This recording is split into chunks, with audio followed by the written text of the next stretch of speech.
Woodward Sports, let's go.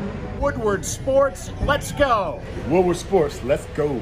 Woodward Sports, let's go. Woodward Sports Network, let's go.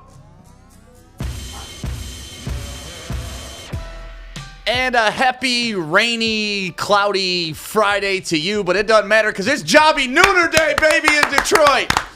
And you will notice that Joey is not here because he has taken several bottles of 8 Mile vodka out to Jobby Nooner today, and we are expecting many great pictures and some good content going on at Muscatine Bay. But first of all, welcome to the Morning Woodward Show. We are live on the Woodward Sports Network, Detroit's all-digital sports network. So thank you for watching, whether it's on YouTube, Twitter, Twitch. Where else are we at? Of course, we're everywhere. Facebook. You have our app. You can watch us everywhere, guys. But first, let me introduce you to everybody that's up on the stage today. First, to my right. What up, though? It's Kory. Kory, you are literally like my right-hand man. You know that? Yeah. You never let him down. Yeah. No, for real. Like, Kory's always here. Yeah. What can I say? Somebody isn't always here. To my left. I'm going to do my best Joey impression. Just stare at the camera. Joey. So Adam's in here. We have Art filling in because Alex is off today. Fish is over there making sure we sound good. And, of course, the one, the only Jeff is here. And we got Jeff's trending videos coming up today just with Joey's news. Oh, Justin Spiro's in the chat, too, man. It's a party today. It's a Friday. His Adam meter went off. He got his alarm. Wait, Adam's on the show today. Shit. You ever seen remember the Gatorade commercial when D Wade just woke up out of his sleep? It's just, I smell it. Adam's here. So yeah, let's get into the show. Lots of stuff planned today. We got your chance to qualify for that kick for crypto. 25K in crypto could be yours. We're doing that at 9 a.m. Checking in with Joey live from Jobby Nooner, talking about getting hacked. If anybody's ever had that happen to him, because Jay Williams supposedly did, and we'll talk about that coming up. But first, last night's game in La La Land. The Suns took control of this series 2-0 way early in the process, and they looked pretty dominant in those two games. Obviously, they had to win it on a last-second buzzer shot, but still, they had control of both of those games throughout. Last night, the script completely flipped. Paul George dominated that game, both on and off the ball, and Clippers came out with the win, and pretty decisive win, too. Pretty much what I expected. For some reason, I just had a feeling that once Chris Paul came back, not saying that Chris Paul's going to come back and mess up the chemistry, but it was just one of those games where Chris Paul is back, all the pressure is going to be on them to go ahead and go up 3-0. And going up 3-0 is hard, let alone closing out a series, because if they would have had that 3-0 lead, pretty much could have just mailed it in. The series is over. Now the Clippers are back in the series. Paul George did have a great game, 27 points, but also, too, who had a really great game. Say it. Admit it. Reggie No, fuck no. Jackson. What? Whoa. Well, Luke Kennard, too. What game are you watching? Reggie, what? Oh, my goodness. Dude, the former Pistons had a decent night last night. I mean, okay. He had a very good night, actually. Yeah. I'll give you that. But it was actually dial it back. Zubak is the one Zubac. who stepped up. Man, Paul George helped a ton off the ball. Yeah. 15 rebounds. He absolutely dominated on the... He actually looked like a two-way player last night. Yeah. It was really good. But the dude shot 33%. I'm not going to sit here and say Yeah. he dominated the game or that he played so amazing. Chris Paul came back. The chemistry was clearly off with the Suns. Devin Booker, 15 points. Stephen A. Next Kobe Bryant, huh? That's what we're doing. That's why I keep telling people. Can we not do this? Stop rushing to throw labels on people, because when you throw those labels on a guy, you're adding unneeded pressure. You don't know his ceiling. You don't know if his ceiling is literally last night or if he could be even better. So what the hell are we doing? 15 points, you can't do that. Well, let's be fair. He was dealing with something that he's never dealt with in his career last night, and little things like that throw shooters off when you have to wear a mask. Here's Paul George hitting that three-pointer to go into the fourth quarter. I thought that was a huge shot too, because they had closed it within 8. And it was getting to be a good game at that point. And then Paul George looking like he won the damn Super Bowl after hitting one shot. You know what that reminded me of? That reminded me of Ron Artest when he did that, but at least Ron Artest did it in the finals. Right. It was a big-ass shot. But going back to what I was saying about Devin Booker, he had to deal with something in this game that he hadn't had to deal with before, and that's wearing a mask. And, whether you want to say it led to him shooting and stuff like that, it's different to have something pressing on your face. And he actually sought out Rip Hamilton and asked him about playing with the mask, and here's how that conversation kind of went. face put him in character. He felt comfortable, getting in the paint. Felt he had an extra protection. He had an extra layer. So just don't worry about it. Don't take it off when you shoot free throws, and just don't let it be a distraction to you. So I mean, he said don't let it be a distraction, but it clearly bothered Booker. Yeah. Look, So when you're playing with a broken nose, like when it first happens, that's one thing. You've got the adrenaline going. When you're a couple days and your shit's sore, you're struggling to breathe. Yeah. I get it, but you shoot or shoot, and, Yep. and you can't shoot under 35% from the field. His team needed him, but honestly, last night was a setup game for the Suns. Chris Paul was coming back. Their whole rotation and all the minutes that were being played within the team, the first two games was going to change up for this game. The Clippers were down 2-0. They've been down 2-0 every single series.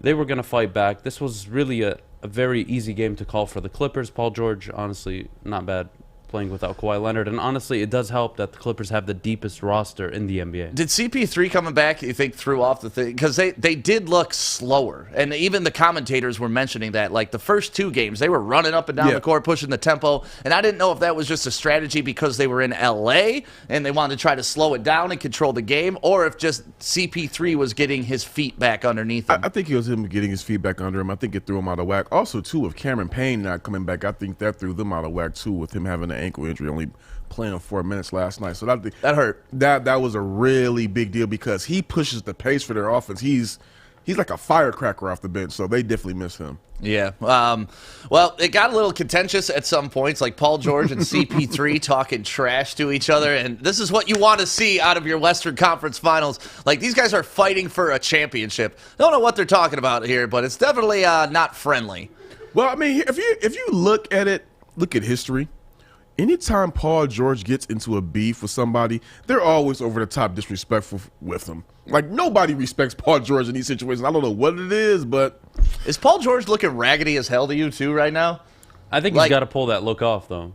Yeah. That's what he's going for? Yeah, like, he's intimidation factor? Like, man, that guy could be homeless or an NBA player. I don't know. Hey, I love it. I mean, right now where he's at, no need to look pretty. You need to go out there and just ball because you have a Pandemic P nickname that you need to shake. So, look, this series is far from over. Right.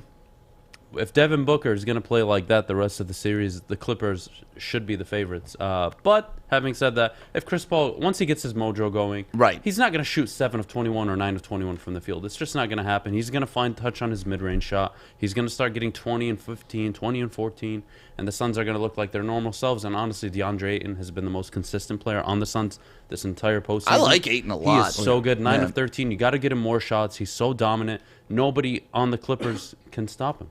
Also, you know what? I also wasn't a fan of Chris Paul's shot selection last night. No. Thought he took a lot of too many of those step back, fall back shots. It just didn't look like Those he are was his playing rhythm his normal shots, game. though. That's kind of like what he does. But if like, you don't have your legs, Yeah, they you don't weren't have going those to- shots. first game back. Yeah. So Yeah, again, like after a we minute, all weren't surprised. by Yeah, it. like after a while, I'm like, okay, facilitate a little bit more because they're not working. And also, we don't know the depth of the COVID that Chris Paul had. True. Like, we don't know if it was just him, asymptomatic and had to sit out from his teammates, or if he had lung issues or whatever. So there was some growing pains coming back. The one thing I did love yesterday is after Paul George hit that half-court three-point shot, Kawhi Leonard didn't give a shit. Like, nothing makes Kawhi Leonard happy. Like, look at his face after this half-court three-point shot. It's, like, just so unimpressed with everything.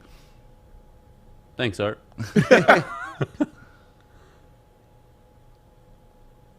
There's Paul George. I did it. It's third quarter, but I'm celebrating like we won the game. That's awesome. And then, That look at him. I've seen that face before. Look at that. I love That it. is the exact face he made when his wife gave birth for the first time. That is the most excited you'll ever see Kawhi Leonard. Honestly, we should all be celebrating right now. But a big win last night for the Clippers. Obviously, the series is now at 2-1. And here's what Paul George had to say after the game about the game. I mean, this team is tough. This team is tough. We do whatever it takes. We trust one another. We got each other's backs. We just play hard. You're gonna beat us. We just gotta be. It just gotta be one of those nights that you beat us. And I think we just got great resilience. T. Lue just does a great job making adjustments, counters. So yeah, just the basic team effort. We did it, but it's got to feel good after missing those 2 free throws to come back and play like that and Didn't get have the a win choice at home. but to win that game. Bro, you go 9 of 26. You damn right say it's a team effort. Yeah, I was shocked when I looked at how many points he had at the end of the game because I felt like he got to the free throw line. Yeah, I felt he dominated the game, and he only had like 27 points. He did. He took so many poor shots. He really wasn't open half the time. He was forcing it. Obviously, he has to. He's the only star on the team. But Reggie Jackson stepped in. Zubac, unstoppable on the offensive boards, played so well. That pick and roll with Paul George actually looked like it can be a problem in the series. If Reggie Jackson can pull that off with him, like Ty Lue, King of I got to give him adjustments. any credit. He is literally adjusted so well this entire playoffs. I have to give him credit. He's found lineups and matchups that have absolutely turned around every series they've played so far, whether it was against Dallas or last round. Unbelievable. So you got to give Ty Lue credit. We'll see how Game 4 looks because the Clippers take Game 4. That's my next question. Where do you think this series is going? Do you think the Suns can bounce back and take complete control with a 3-1 lead returning home, or do you think there's going to be 2-2 going back to Phoenix? You know what? I'm going to go on a limb. This is going to be a 5-game series. I think that the Clippers are going to go ahead and drop Game 4. I think that Chris Paul, first game back, obviously the chemistry is off. I think they're going to go ahead and get that back in the next game. Expect a big game from Chris Paul. And don't expect Devin Booker to have that bad of a game again. I think Chris Paul needs to next game lean on Devin Booker a little bit more. Yes. Just, not try to force that jump shot a little bit more. Just try to get to the rack, get fouls, distribute a little bit more. And I think Chris Paul is going to do that. I think that he knows right now, just like when he had the shoulder injury in round 1, he had to ride D-Book to get that D-Book the rest of that series until he got back in shape and got back where he needed to be for the second series. Going to be the same thing. They're going to go ahead, take Game 4, close it out at home in 5. I'm not so sure of that, only because what is Chris Paul so clever at? Drawing fouls. And what does he rely on? His team to really get close to the bonus, and then he takes over. The second the Suns get into the bonus, he's sticking his ass out and trying to get a foul. It is so amazing to watch. But Wait, what? Devin Booker, though. Devin Booker is not going to be driving the lane. That's why he settled for so many weird jump shots last night. He takes one smack to the face, he's going to be out for the game.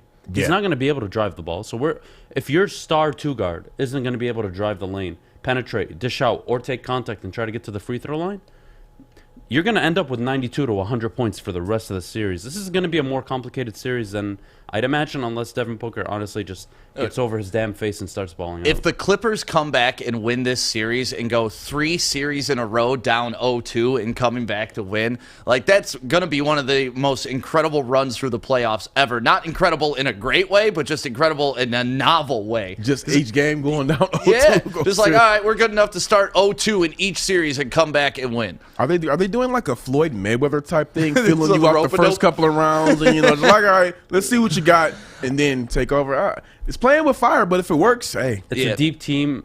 Ty Lue has so many options, literally the deepest roster in the NBA. If they figure out a rotation that works against the Suns and keep them under 100, 104 points for the rest of the series, it's going to be a long series. Yeah, what the Pistons used to say, if it ain't rough, it ain't right. And I feel like that's what's going on. Is that what the Pistons? Yeah, no, that used to be the going to work Pistons. If it ain't rough, it ain't right. That's why they had so many close games. They do the same kind of thing in some series. They'd start down, lose the first game of the series at home, and then everybody would, this team's done. And next thing you know, they just go on and win the next 4 games. I feel like you can apply the going to work concept. Yeah, a lot of other places for sure. I will say this though. My cousin brought up an interesting point. If Ty Lue leads the Clippers to the finals with Paul George as the main star and no Kawhi Leonard, everybody's got to really take another hard look at Doc Rivers because he's looking to look ultimately funny in the light. Well, not even that. You just gotta give Ty Lue the respect. I think he's slowly earning right now. Obviously, when LeBron's your guy, you're not getting all the credit as the head coach, but we'll leave that for another we'll time. find out over the weekend what the series is going to be at when we come back on Monday. Hopefully it's 2-2 because I'll just take as much basketball as I can get. I want to see the Suns win, but I love basketball, so the more we can get, the better. And the more you can get of 8 Mile, the better. Joey is out at Jobby Nooner right now. He's going to do a check-in from Z-Man's boat, and he's out there with a couple bottles of this today, and you should pick it up for your weekend. Available at any Meijer store. They're born in Detroit, just like us. Woodward and 8 Mile always go together, so pick one up. Have a great weekend. I'm looking to bring on another HVAC tech right now. We are recruiting 5 to 10 techs a month. We're looking to grow and expand. Every new tech we hire is from Northwestern Tech. The hands-on training is fantastic. They're always my first call. We love hiring Northwestern Tech grads. They come out trained and ready to work. Our program is only 10 and a half months, and our next classes are starting soon. So why wait? I'm looking to hire a graduate of Northwestern Tech. Northwestern Tech. Northwestern Tech. Northwestern Tech. Welcome back to the Morning Woodward Show, live on the Woodward Sports Network, Detroit's all-digital sports network. Thank you guys for waking up with us, watching on YouTube, Facebook, Twitter, and Twitch. We appreciate that. And everybody who's downloaded our app in the Apple or Google Play Store, thank you so much. And if you haven't, go get that right now. Let's get some Lions talk in today. It's kind of the doldrums right now. We're, less than 80 days away from kickoff, so that's nice. That's very nice. I like that. But at the same time, we still have some roster spots available. We still have some free agent money that we can spend, and there's still some viable free agents out there, especially in the wide receiver core, which everybody claims to say is our weakness this year. I think we all agree on that, right? No, I mean, it's not a claim. It's a fact. It's a fact. Well, it's a wait and see, but yeah, we can claim it, but it's still a wait. Cephas has potential. Cephas has potential. Amon-Ra has potential. A rookie. I mean, we're not asking a second-year pro and a rookie wide receiver to be 1 and 2. But right. anyways, but Williams, decent baller. Perriman, decent guy. Listen, I'm not saying they're world beaters, but regardless, we can add to that. And one of the guys that I keep hearing his name mentioned, and I loved it when he was here, the Yak King, baby, Golden Tate. Would you want Golden Tate back on the Lions this year? Yes. I would want him back on the roster this year because there are too many question marks with the Lions receiving core. I like from what I saw at the OTAs, and again, when I say OTAs and mini camps, it is no pressure. It is no pass. We're talking about 7-on-7, so not trying to sit up here and say all these guys look great, but you saw the report that Jared Goff is building with T.J. Hockenson, Tyrell Williams, and Quintez Cephas. But when you get to Amon-Ra, he's still a rookie. He's good at getting 50-50 balls from what we've seen in USC, but he's still a rookie. I think that having somebody like a Golden Tate come in to mentor him, that would be great. Brashad Perriman, it's great that his dad is Brett Perriman, but that's pretty much where it lies for me yet. Don't see anything too special out of him. If you're trying to get the best out of Jared Goff this season, you want to go ahead and get somebody reliable like Golden Tate. He was with your guy, Danny Dimes last year. How dare you say that's my guy? How dare you? Danny Dimes is not my guy. He fucking sucks. Oh, my God. Thank goodness. I was so close to, throwing something at you. How dare you, Kory? But Tate had Danny Dimes throwing to him last year. And, I mean, when you have that guy as your quarterback, you're not going to see anything out of him. I wouldn't expect Golden Tate to come in here and do anything more than maybe 500-600 yards a season, maybe about 3 or 4 touchdowns. That's all they need. They need somebody who's reliable to go get the ball, especially with the play action pass that Goff is really known for. Bring it back. Look, you can't let the Jared Goff experiment fail. Yeah. If you're the Lions organization. Brad Holmes, yes, you got 2 picks for Matthew Stafford. Look at that right there. Fuck you, Fuller. Sorry. Yes, you got the 2 picks out of Stafford with Jared Goff, but you can't send him out there. And honestly, let's be realistic about this team. The offensive line, so promising. The running game, so promising. Having said that, if you're not up early in the game, you're going to have to throw the ball and play catch-up. I am not confident that Jared Goff is going to have the adequate weapons that he needs to really showcase that he can take this team moving forward. So if you're the Lions, you got to move for Golden Tate. Not only are you getting a great locker room guy, you're getting someone who get anywhere from 3 to 5, maybe even cap out at 600 yards for this upcoming season. This is a progressional season. This is all about growth, and that's the way the team needs to look at it. And I'm totally open. I think you hit the nail on the head when you said locker room guy, because that, like, aside from production on the field, like, Amon-Ra is supposed to be our slot guy for the future. What better coach could you give him to play that slot route than bringing in a Golden Tate to teach him the tricks of the trade, the wiggle, how to get those extra yards, how to just fall down, not take the big hits. Like, that's where I see the value in Golden Tate, because you look at his past 2 years in with the Giants. He only had 388 yards last year receiving. The year before, 676. Decent year, 85 targets, 49 receptions. I'm not looking for massive production out of Golden Tate if we re-sign him. What I am looking for is like a player coach. That's what I'm looking for. Yeah, that's where the most value will come out of Golden Tate. I agree 100%. And also, too, I was just thinking, like, 388 and 2 touchdowns with that guy last year. Captain turnover. Regardless of whatever you think about Jared Goff, him and Jared Goff can form a better combo than that. Yeah, and listen, I don't know why everybody thinks Jared Goff's not good. Yeah, it still blows my mind. Well, that's why, let me clarify you can't let the Jared Goff experiment fail. For that reason, you can't have him go out year one trying to prove something. You got to see if you have something in him. So if he's going to go out there, throw 3,200 yards, 20 touchdowns, and 19 interceptions, you're going to be drafting a quarterback next year or the year following. You can't allow him to go out there and look like a bum. If he's going to look like a bum, you still won the trade with Matthew Stafford. You got 2 first-round picks. You have draft capital. You have a young core, so there's not too much of a rush. A quarterback is still an option, but you can't send him out there and just have him look like garbage. It's not an option, in my opinion. No, and I'm with you on that. You need to give Jared Goff at least a look. Like, the dude's 26 years old. We need to quit acting like he's 47 and on his last leg. And if you don't give him a legitimate look, you're doing a disservice to not only the team, but the future of the team, too. Because if you don't need to spend one of our future first-round draft picks on a quarterback and you can address another position because you're comfortable with the Jared Goff situation, it's going to help us further down the road. Now, Goff, once again, is a wait and see. I don't know. I know what I have seen with the Rams, and I've watched him in a Super Bowl. I've watched him win playoff games, something I've never been able to experience watching my Lions quarterbacks do. So I want to give this guy the benefit of the doubt, and we need to give him all the weapons we can to make sure we're giving a true evaluation. Here's my thing with the Lions. If Jared Goff works here, everything else works. You have First off, you got rid of a guy who did nothing here. You bring in a guy who has done something in his career, 26 years old. If it works out, he doesn't have to be your QB for the next 2 years. He can be your QB for the next decade. And then on top of that, I mean, look at the division. I just read something right now where there is a situation where I was kind of reading it where Aaron Rodgers actually may be out this season and not have to forfeit a lot of that money. So I'm gonna continue to read that. Hell yeah! I'm gonna continue to read it as the show goes on. But so I can kind of bring it up. But if Rodgers is out the division, everything should be smooth sailing. I think also too for Lions fans, Jared Goff, do not have your expectations at 6 wins maximum for this season.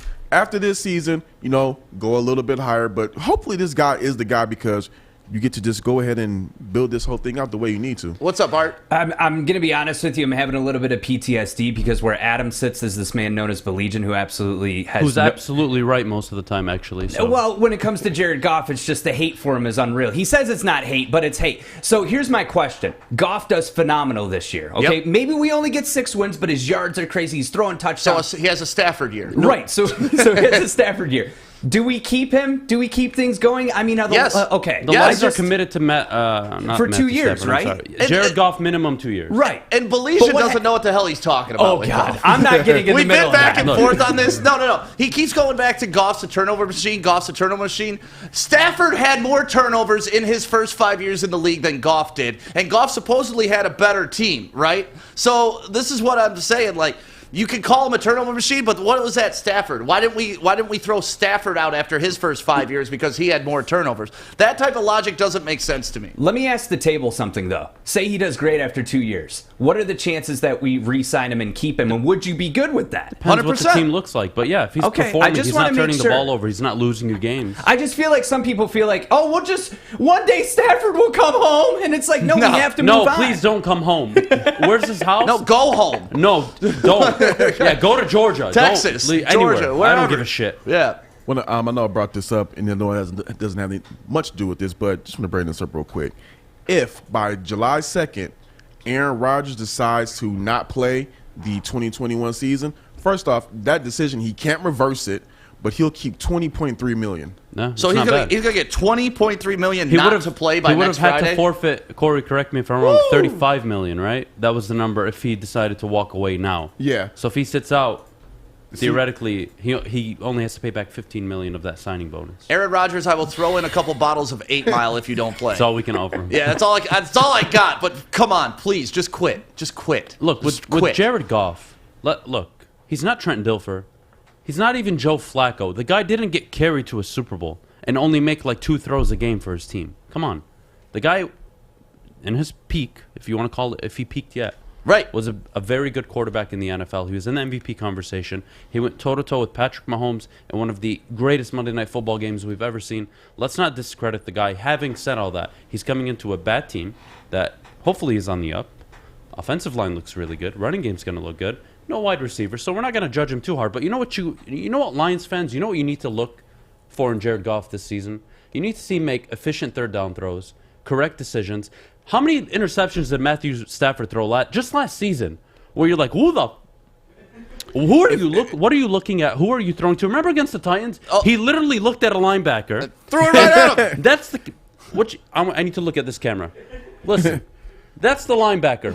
This guy actually looked at him. Took a second, registered it, and threw him the ball, and had no reaction to the interception. The J.J. Watt pick 6 on a screen pass. That's what I loved.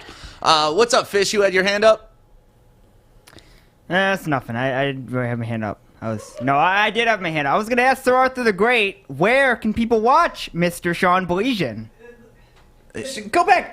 Turn my mic on for one. I did turn your mic on. I turned your mic on. Also, I'm on the greatest show on planet Earth right now. I'm focused on the now. Thank you. Okay, Thank you, Art. If Sean does get one thing right, it's trying to build a network the Lions, up here. no matter Jeez. what, will be boycotting the show. Mic turned off. God damn you, Fish. You got your facts coming up at 9:50. That's the next time you can talk, Fish. Well, maybe. Unless I boycott. Look, Sean hits this one thing right on the nail, and it's got to be with Jared Goff. You're going to be evaluating him at the end of 2 seasons.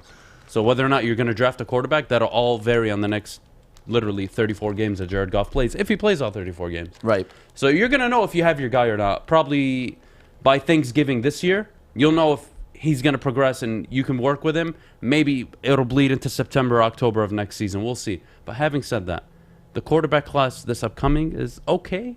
2023 is where it looks really, really nice. Even 2024. So the Lions have options. Let's not rush.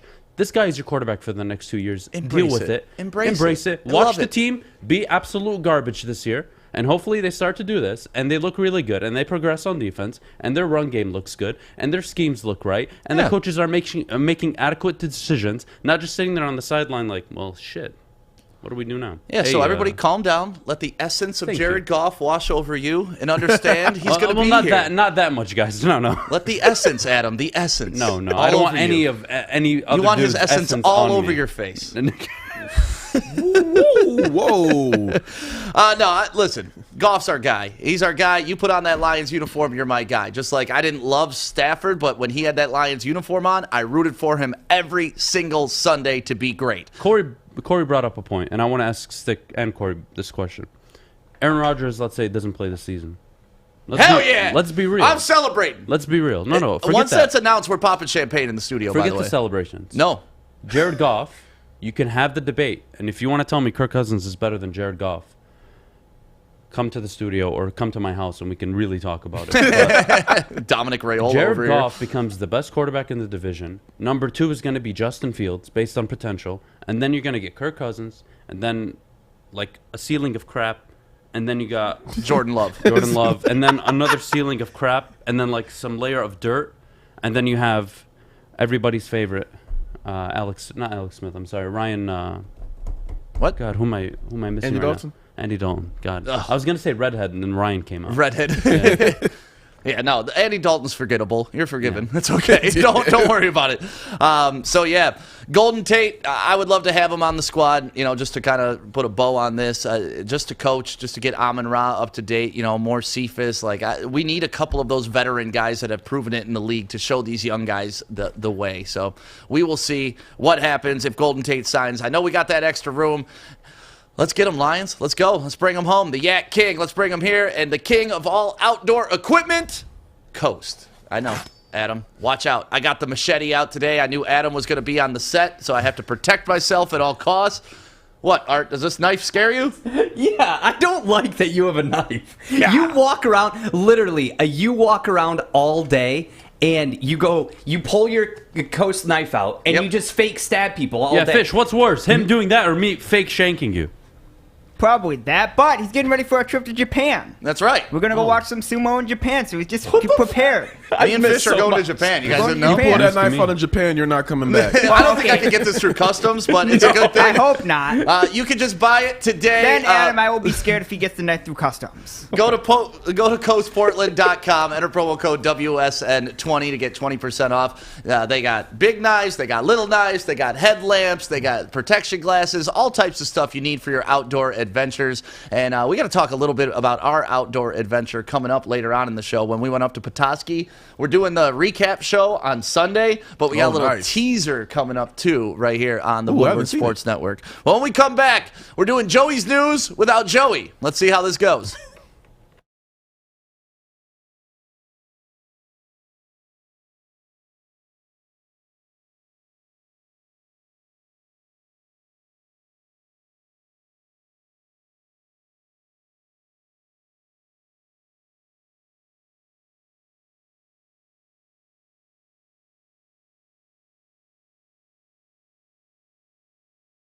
You meant. Don't forget they got some cool hats too, and it's a lot of great local Michigan-owned companies that you're supporting.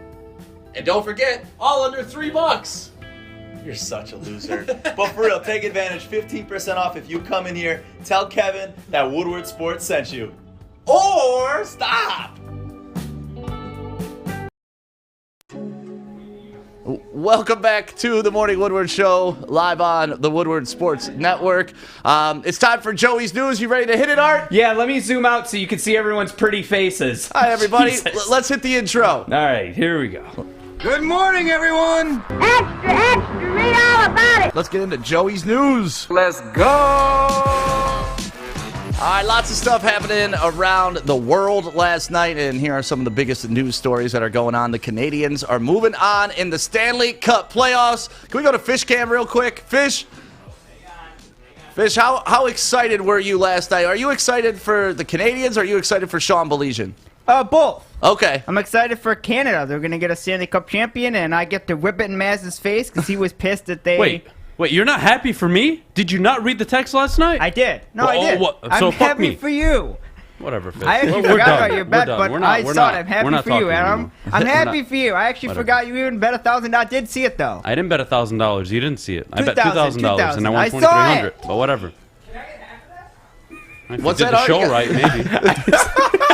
I'm just gonna not talk anymore. I hate you so much. So overall, great series between those two, the Golden Knights and the Canadians. But the Canadians are moving on. Nice slit goal here. Playoff hockey is just such a different level of intensity too. And Sean Baligian from Baligian and Bell, or Bell and Baligian, he'll be on from 11 to 1, and I'm sure, hopefully he's wearing his Habs mask today, because that was a huge win last night. And congratulations to the Canadians, and congratulations to the Canadians that are actually watching the show from Windsor as well. What's up, Fish? No, Maz didn't want the Canadians to win because they don't have full crowd.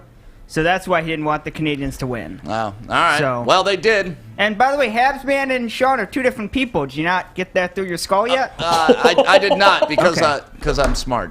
Oh, okay. All right. Next on the list, NFL to allow alternate helmets in 2022. I love this. The Lions have pretty much had their standard silver helmet forever. I would love to see us go black or something like that, or maybe a blue helmet for the Lions. But here's some alternates from back in the day. You see the Patriots with the white. That's awesome. Broncos, Chargers.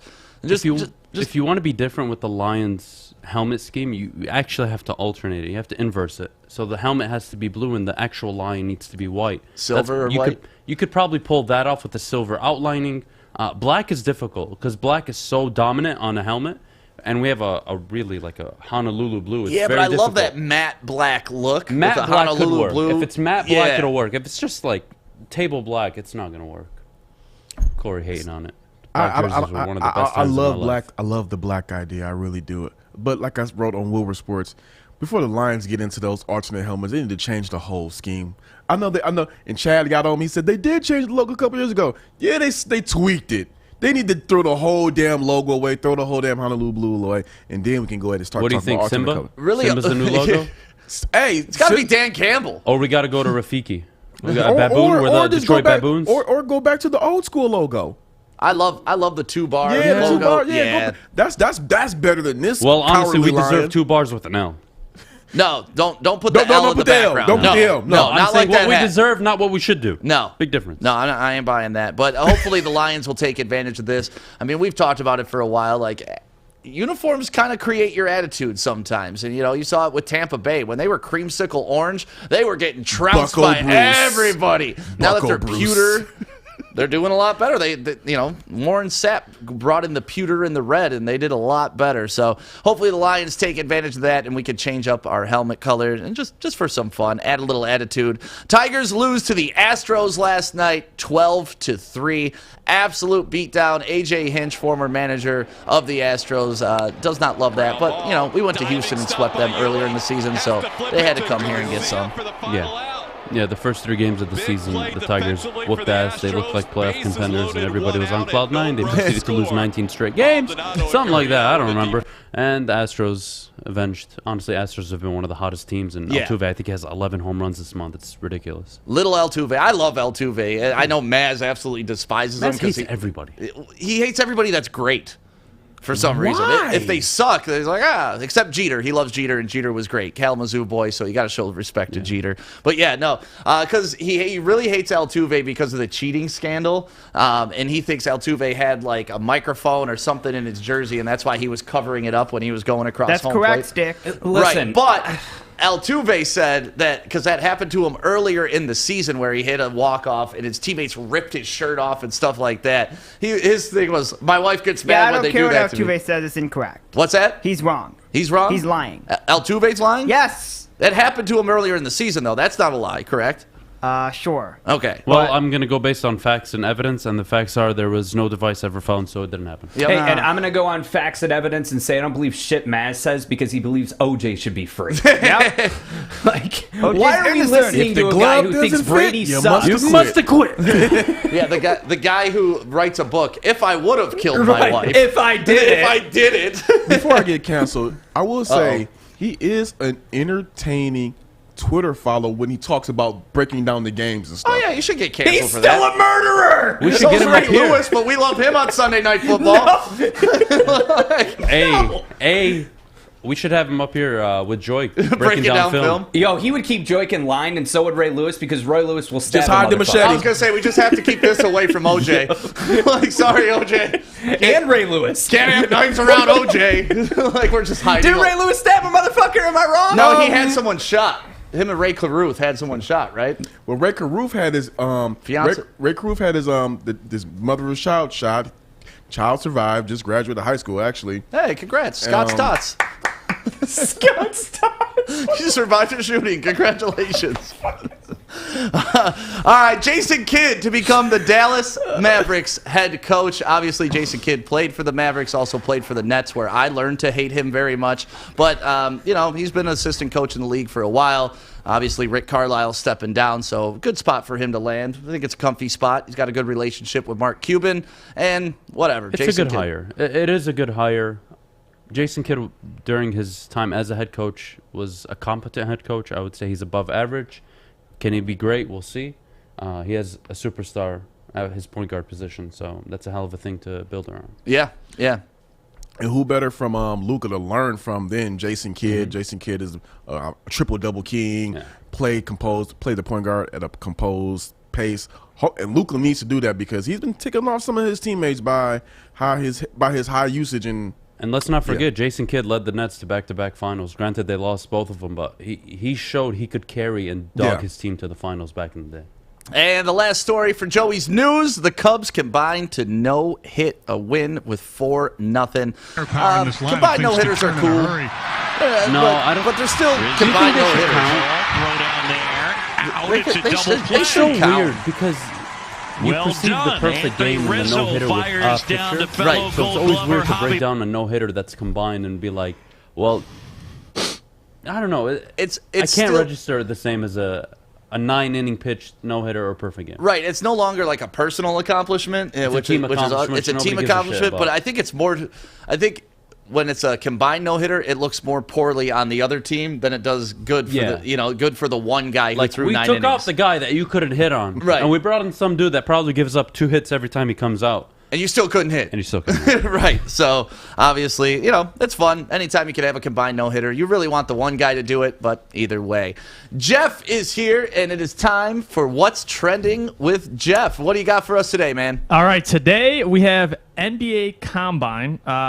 If Art has that video up, it's Keon Johnson, a projected top 15 pick, absolutely shattering the vertical leap record. He hit 48 inches. Dude jumped off the screen. Which, but he got a running head start. Which previously Zion had 45. So the fact that you beat Zion and you're smaller than him, I don't know what the kids now are eating nowadays, but they're built different. That AAU ball, man, it stretches these kids out. Huh? Does that even count? Can you play that one more time? Because if he gets a head start, that's not a vertical technically. You can't get a running start and jump. That doesn't count. Hey, I don't give a shit what they say. No, an actual vertical is like in place, and you explode up. No, that's bullshit. That doesn't. But 48 inches though, regardless, is amazing. But a lot of NBA players can probably jump that same vertical with a running head start. That's what I'm saying. All right, but that was the first one. The second one is a Little League game, and it's a very interesting stance for batting. They call him Chicken Little. Because he sits on his knees when he swings. That man is 5 foot 87 pounds. And he falls back. The guy hits bombs. I hit dingers. He's an Ordonez. That's why. It's Maglio's kid. But yeah, this is just a very unique form. I mean, especially for a kid. If you're a parent of the kid, what do? You correct? I mean, you let the guy have fun. I mean, he's clearly not having success. Or what if his dad's the dickhead who taught him to bat like that? Exactly. You want to get a walk, son? Get as little as you can. Okay, wait, Stick. You would understand this. Yeah. Didn't you ever go through a rough patch batting in Little League where you'd like change up your stance a little bit? Yeah, I feel like he drastically changed it because he must have been batting like shit. But people are saying give Buddy a fastball to the shoulder. That's exactly. Honestly, that's exactly. If I was pitching and some kid came up like that, I would throw right at his head. Get him to stand. Right at his head. Like you're not because. I don't like what is that? That's like trying to fight easy. That's exactly what happens when I try to fight easy. You just laid on the ground. Like that's not. What are you doing? But yeah, those are the 2 gold I found yesterday. Those 2 videos. So that is What's Trending with Jeff. We do it right after Joey's news every day, right here on the Woodward Sports Network. And we got to give a shout out to our people at Bridge Street Exchange. Not only in Fenton, they have a new store in Somerset Collection. So make sure you stop by there. Beautiful store, full of rich mahogany and wonderful products for you to take home, so you can look your best. They got grooming products, they got clothes, they got hats, all types of stuff. So make sure you go to Bridge Street Exchange in Fenton or the newest location at Somerset and mention Woodward Sports and they will hook you up with 15% off. Hi, I'm David Hall from Hall Financial. With historically low interest rates and 5-star service, you could pay your mortgage off faster without increasing your monthly payment. Get started now at 248-308-5000 or chat with us online. Call hallfirst.com. You want sports? We got sports for you right here, Woodward Sports. How do I even come after that? This is the only time I'm going to be calm because I'm certainly not during the show. Poor Joy. I'm Drake Bill. I'm here. Legion and Bell every day right here on Woodward Sports from 11 to 1. Welcome back. It's the Morning Woodward Show live on the Woodward Sports Network, Detroit's all-digital sports network. We got your chance to qualify for $25K in crypto coming up at 9 a.m., so make sure you're watching and listening for your chance to get in on that contest. All you got to do, kick a football into the back of the Jeep, and you'll win $25K in crypto. It's that easy, so we want to get you qualified for that this morning. That's happening at 9 a.m. Cool thing happening this weekend. You guys know we were talking about it for pretty much weeks, our trip up to Petoskey. Well, we're finally getting all the video compiled and edited, and it was a lot of video over the course of 2 days. But this Sunday, Joey and I will be here, right here in the studio, doing Woodward Outdoors show, where we're going to talk about all the stuff we did up in Petoskey and kind of highlight the trip. And if you want to see a little teaser of it, Kory, I know you haven't seen this yet, so I'm excited for you to see this. This is 1 minute teaser of what you're going to see coming up this weekend on the Sunday show.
Okay, wait. So there's a small little recap of our weekend up in Petoskey, and Sunday we're going to go over everything, like how they helped us set up the RV, the resort that we were at. We went and tasted fudge. We watched a softball game you saw on the beach there.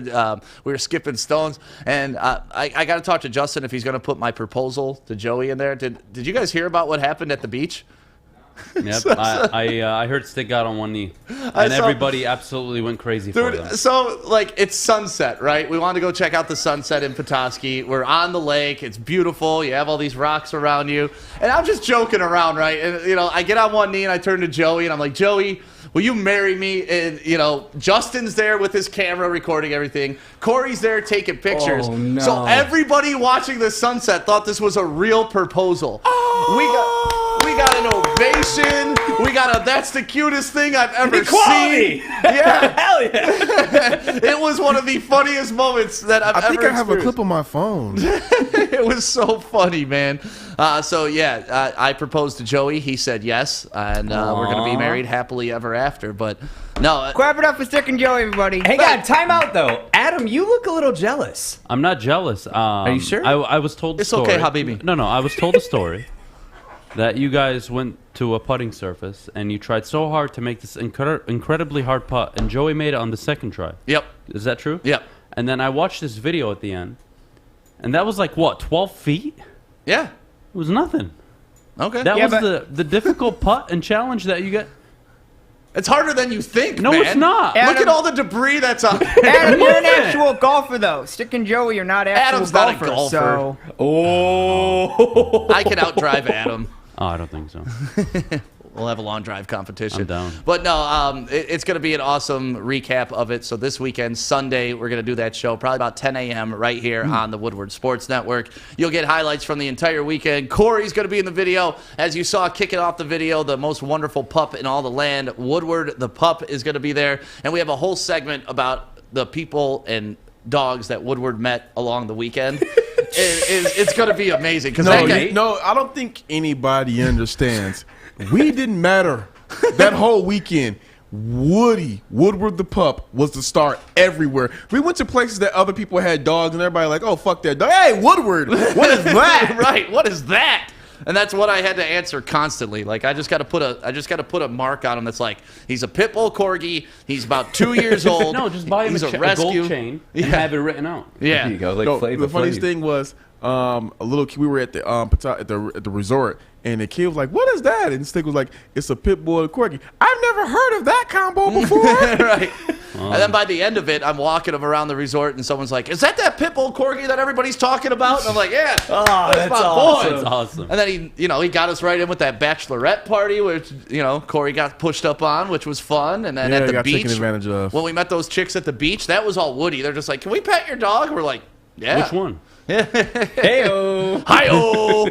But yeah, going to be a fun recap. We're going to do it coming up this Sunday. Joey is supposed to be checking in from Jobbie Nooner, but he's having a rough time right now out there dealing with the service and the rain. According to him, it's like the wreck of the Edmund Fitzgerald out there. Like, it's just rain and there's debris everywhere. So he said that he could call in and do an old-fashioned radio call-in. Okay. But if you guys are okay with that, I'll get him on. Yeah, I'm okay with that. Tell him to call in, because I want to hear a check-in with him, because we sent him out on Z-Man's boat to Jobbie Nooner. If you guys don't know what Jobbie Nooner, which I'm shocked around here, I mentioned it several times, people are like, what's that?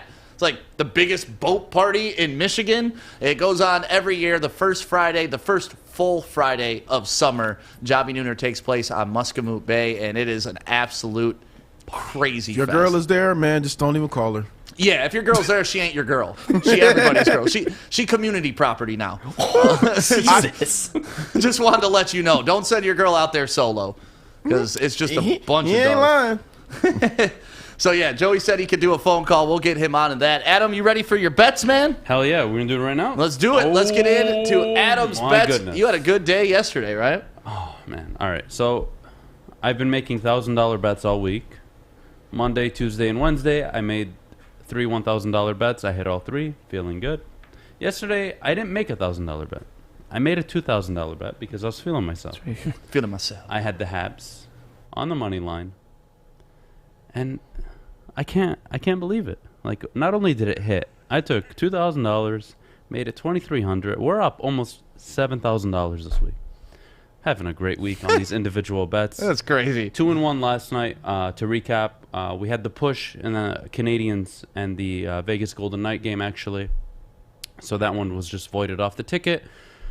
And, of course, the Dodgers let us down. They got no hit. So, whatever. 2-1. We'll move on from it. We'll start with tonight. We got action. Basketball action. We got the Hawks and the Bucks. The Bucks should be heavy favorites, obviously. So betting them individually isn't going to make too much sense. So if you're trying to make money on this bet individually, you're going to take the under this game. The Bucks got to come out and play better defense. You can't let Trae Young go off for 49. You can't let John Collins put up over 20. This can't happen. The Bucks going to come out, play better defense. I say this game finishes about 102-96, 102-90 maybe. Bucks win this game. Low-scoring game. Take the under. I love it. And honestly, if you're going to run a risky parlay today, just take the Bucks on the money line or to cover the spread. But I don't know if they're going to cover 7.5 points. That's a tough ask. Atlanta showed they're ready to fight. They can keep it close and stay in the series. Yeah. So Are we going to the casino to watch that tonight? Yes, we are. Yes, we are. We'll be at the Motor City. We'll be at the Motor City Casino. Everybody's invited if you want to come down and watch the game with us. Yeah, it'll be fun. Now everybody. Yeah, now that you're throwing a pitch. Everybody but Art is invited. Thank you. Anyways, the next game, Lightning, they're playing the New York Islanders. Game 7, there's nothing like Game 7 hockey. But you know what is better than Game 7 hockey? Knowing what the score is going to be before it happens. And let me tell you, I know the score before it happens. This game won't finish 1-0. Who wins? I don't give a shit. We win, baby. We win because we're taking the under of 5 goals. They really have it at 5? Well, it's been like this the entire playoff. Ever since playoff hockey started, they've been setting it at 5, not even 5.5 anymore, because people would dominate if they had that extra 0.5. Betting the under. Having said that, this is playoff hockey. Game 7. Game 7s in the last 20 years average 3.2 goals per game total scored. We're taking the odds. We're taking history. We're taking everything compiled tonight. I don't see this being a 3-3, a 4-3 game. There's no chance in hell this is happening. It's a Game 7. Goalie's going to step up and play. I don't give a shit who wins. All I know is I get that at plus 110. That might be my $1,000 bet tonight. We'll see. Nice. The Astros to cover against the Tigers again. They made me look good last night. It's minus 170, but honestly, that's the most friendly bet I could do, and I didn't want to take the runs, honestly, because I don't trust the Tigers to score runs, and I don't trust them, I don't know, to give up 15 runs to the Astros. So we'll see how that goes. And then the White Sox, you guys know my rule. There's an ace on the mound. You take the team to cover. I'm going to take Rondon and the White Sox to cover 1.5 runs today at an underdog line. I really like that. And then I'm going to finish with the Dodgers, who let me down last night. I'm going to take them to cover 1.5 runs again tonight. They won't get no hit. They better not get no hit, or I'm going to be pissed. And I'll be at the Motor City showing my frustration. $200 goes a long way today. Way, way more than yesterday. Obviously, we only had 4 games last night, but with the voided ticket, we only got 3 games that we got to play. So Parlay wasn't really important yesterday. Individual bets are just as important today as they are every single day. Always listen to them. That is how you're going to make your money. Put some side money on the parlays. They never hurt. We always win them every so often, so it's not a bad thing. But bet these individually, and honestly, I'm feeling the Astros and the goal scored under between the Lightning and the Islanders as my 2 locks. Yeah, those are secure bets. And those might be multiple $2,000 bets today. Oh, jeez. And you bet 200 on this parlay, you're getting 7,500 back? Yep. Jeez, man. Hopefully we have a good night at the casino tonight. Oh, we're going to have a good night. I am so excited. Stakes on Adam. Yep. So those are Adam's bets. If you want to throw those up on the screen one more time, Art, and Adam, just run them down real quick. You don't have to explain them all. Just run them down. Bucks, Hawks, take the under. Lightning, Islanders, take the under. Playoff hockey and playoff basketball, different beast. Game 2 for the Bucks. You know what to do. Trust me. Listen, bet these all individually. We'll take the Astros to beat the Tigers by more than a run. That's a very easy bet. It's the Tigers, guys. Don't listen to Fish. White Sox to cover. They got their ace on the mound. That's my number 1 rule. And the Dodgers coming off a no-hit, shitty performance. We're going to take them to cover as well. What's up, Fish? Are you going to be betting on the football this weekend? I will be, but I can't bet on them on a Friday because I want people to be able to make money tonight. So maybe tomorrow I'll put out a social post with some Euro bets just for you. There you go. And if you want to get in on any of these bets, it's real easy to do. Just go to mybookie.com right now. Set up your account, and when you put in that first deposit, all you got to do, enter promo code Woodward, and we will match that first deposit up to 50%, up to $1,000. So you put in $1,000 a day, you have $1,500 to go play with in the casino. Maybe bet on Adam's parlay or break down those individual bets so you could start making money. Adam's up $6K this week. I'm a little jealous. Maybe you shouldn't. Maybe you should just go gamble for the rest of your life. Like, that's a good. It's not a bad idea. If you're making $6K a week, that's pretty damn good. That's on $300,000 a year you could be making. So I know this week is exceptional, but damn, Adam, keep it up. So go to mybookie.com right now, register with promo code Woodward, and get that first deposit matched up to 50%. Tony is a third-generation logger that has a simple, practical approach to life and work. That's why his Coast DX342 knife is perfect for him. The stainless steel blade is rust resistant and made for all-weather use.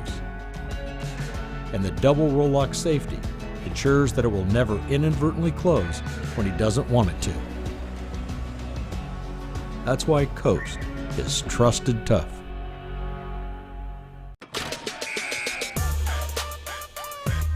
Welcome back to the Morning Woodward Show, live on the Woodward Sports Network, Detroit's all-digital sports network. Thank you guys for waking up with us and being a part of the chat. Welcome back to the chat, Joey 2 times. If you're watching on YouTube right now, make sure you smash that like button. If you're watching on Facebook, make sure you like and share as well. And if you're Twitter, please retweet. Joey is out. We had some video issues with him because Muscovite is in the middle of a lake, and they do not have a cell tower out there, but we were able to get him on the line. Joey, are you there? I'm here. Do you hear me? Hey, what's up, baby? I hate it. I can't see you guys. I want you guys to Joey, party. Joey. We're actually. What's up? Joey, are you refusing to do a video because you're doing something you shouldn't be doing? Yes. I texted you that. I said, do not say this on the air, you asshole. Somebody said hi. Yes. So who you with right now, Joey? Explain the situation. All right, so we're out here in the middle of Harson's Island out there on Big Muscovite area, and we're on, of course, no one else besides Z-Man's boat on Gull Island. What up, Z-Man? We're partying out here. A little bit of bad weather, but we'll make it through it. It's cleared up now. We've got about 4 hours of party time. So shit, time to get here. If you got your boat, come on out. It's party time. Here we go. Here we go. Yeah, you didn't do it. Here we go. Here we go. Here we go now. Oh, shit. So, Joey, you're out there. You got a bunch of bottles of 8 Mile. You're going to have a bunch of girls taking shots, trying different things. When's the last time you went to Jobby? It's been about 3 years for me. Obviously, last year we were on some bullshit, so that didn't all go down. But this year we're just all about trying to make up for last year. Even though it's raining, it's storming, we're still going to make up for it. But I got to talk to Brittany real quick because Brittany started her way in an interesting day. You want to tell everybody how you started your day, Brittany? I don't know why you're so excited. I ate a foot-long Subway sub for breakfast. Is that not interesting to everybody? A foot-long sandwich to start her day. I mean, lots of chicks start out their day at Jobby with a foot long. Yep. Man, that turned real fast. So now she's about to drink some 8 Mile vodka, and we're going to switch this party thing around, all right? So, Joey, while you're out there, you're on Z-Man's boat, which is pretty much the epicenter of Jobbie Nooner. You know, that's where all the DJs are. They supply all the music pretty much for the event. Are you going to be DJing and hosting while you're out there, Joey? Z-Man, you going to let me do that? Oh, hell yeah. We're going to do it because there's already – how many boats would you say are out here? Probably Get about a little less than 200, but they're still rolling in pretty fast, so we'll probably have about 350 boats by the end of the day. So, yeah, we're turning up for 250-plus boats thus far. Hopefully it gets big like normal where it's a mile-long line of boats. Yeah, Jobbie Nooner, one of my favorite events each year in Michigan. And then, of course, you know, Muscatmoot every Sunday. And the king of all of it is Z-Man. So tell Z-Man thank you for letting you and our riffraff on his boat. And honestly, if it wasn't for him, I don't know how big this party would have been like for the last 10 years. Z-Man out there really supplies the energy. How many wrecks happen every single year? Not many. Really? Yeah. There's not that many dumbasses after they drink all that? No. No, there was already one dumbass that tried zipping through here, and we're like, dude, really? Come on, you dick. Well, Joey, make sure you do some check-ins. Obviously, since you can't send us a video while you're out there, record a bunch of stuff, and we'll put together a video that maybe we can get on for Baligian and Bell or The Hook, because it's Jobbie Nooner Day in Detroit. It's a celebrated holiday, Michigan holiday, and everybody should be going out there. And thank you, Joey, for doing the check-in. Of course. Kory, my bad. I got to make you jealous. Oh, wait, but Joey, I'm you. ready to do some 8 Mile vodka shots. Can you feel it? That's awesome. So, Joey, do another check-in next hour and call in whenever you can. All right, buddy? All right. Yeah. See you guys. All right. Have fun. That's Joey's job for today, is to be on a boat with people handing out vodka. Like, that's his job for today. Bastard. What's up, Fish? So I've heard of Jobbie Nooner before. I know it's people on a boat. Correct. What do they just party on a boat? That's all it is? So the concept with Jobbie Nooner is this started like in the 60s or 70s, right? You know, we're obviously the big three where all the cars are made. So a couple assembly line workers decided to take an extended lunch on a Friday. And it started out with like 2 or 3 boats. And then it evolved into like 10 boats. And then the next year it was like 50 boats. And then the next year it was like 100 boats. And as you heard them say today, they're going to have upwards near 300, 400 boats out there. But that's all it is, just people partying on a boat. Yeah, see, look at the screen right now, Fish. That's what they do. They tie up the boats all the way around Muscatmoot Island, and you can just walk around the island and hop boat to boat. You know, people are on their floaty devices, just hanging out. Like, it's just a big Michigan party. And when the weather's right, my God, that thing is ridiculous. Look at some of these pictures. When the weather's wrong, the boaters are still out there partying. They're just not in the water as much. And like, how long do they have? I heard someone say 4 hours. No, they have all day. Oh, they have all day? They'll be out there all day. Yeah, it's like a 10-hour event. Dude, there's some people that go out the night before they you know, tie Get their their boats spot. down and they camp on the island so they can be there early in the morning and don't have to fight for a spot. But I will tell you this, if you're in there and you're tied up, you ain't going anywhere. Like, once your boat's in it, you're in it. You're pot committed to Jobbie Nooner for the day. Damn. That's crazy. I gotta go. Yeah. I gotta go at Kory, least once. Kory, my life goal now is next year we're going. But you got to give Kory the full experience. Oh, He needs don't to- worry. No. He needs to. Kory learned what it's I'm like to not go on talking about vacation that. with us. I'm not talking about that. I'm talking about he has to kayak. What? The whole way there. No. Hell no.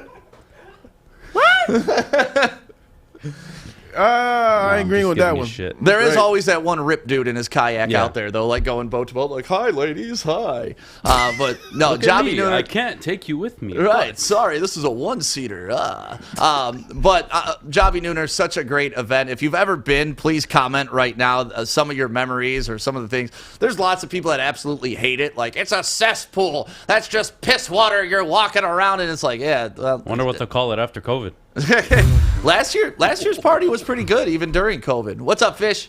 Didn't they, I mean, COVID happened last year, as we all know, but didn't they still have it? It was just unsanctioned? Yeah. It's always unsanctioned, and that's what the police said. It's like, listen, we can't stop people from getting on their boat and getting together. because it's almost international waters almost too. So they still had it last year. It was just less people because they didn't the want... dedicated boaters will always be there. Jobby will always go on. And why is it Jobbie Nooner? That's what it's called, and it's just to take an extended long lunch on the first Friday of summer. Where did the name originate? Is that where the name? They took a nooner from their job. Yeah, the long lunch from their job. Okay. Yeah, that's it. Nothing crazy. Nothing salacious. Jobby, job. Nooner, short for noon. But shout out to everybody going out to Jobbie Nooner today. Please take pictures. And if you see Joey doing anything wrong, please send us all of those pictures. Thank you very much. I'm just going to be looking to see, which one of my Instagram followers is going to post something to her close friends so I can just be like, yeah. Let's do this right now. We need somebody to qualify for our 25K Kick for Crypto contest that is going on. The finale is happening July 23rd, but your chance to get into the finals is right now. Looking for caller number 5 at 313-552-6322. 313-552-6322 is the phone number. You call in now. You're caller number 5. We will get you into the finals, so you have your chance to win $25,000. And you get something else with it. Wink, you do. wink, Our wink. qualifying prize for today also tickets to the Rocket Mortgage Classic. I'm talking Friday, Saturday, and Sunday. And you have to have not have been a winner. What's that? You have to have not already won the crypto. No, this is your qualifying prize for right now, Fish. Yes, thank you very much. 313-552-6322 is the phone number. You're going to get hooked up with Rocket. Hey, Fish, I'm trying to do something here. Shut your mouth. You're going to get qualified with the Rocket Mortgage passes. Plus, you're going to get into the finale for the Kick for Crypto. 313-552-6322. Call now. We'll be right back. Yes, Fish. I was just explaining it. Everyone's going Everybody off and laughing at me. knows. Well, I don't know. There might And that's the problem. You should. I know, but there might be people calling for the golf. Nope, it's a qualifying prize. If you win the golf, you are now qualified to be in the Kick for Crypto. Thank goodness it's Friday. Yeah, thank goodness, Fish. Let's get that caller on the line. Good luck, caller number 5, 313-552-6322. We'll be right back on the Woodward Sports Network. Tony is a third-generation logger that has a simple, practical approach to life and work.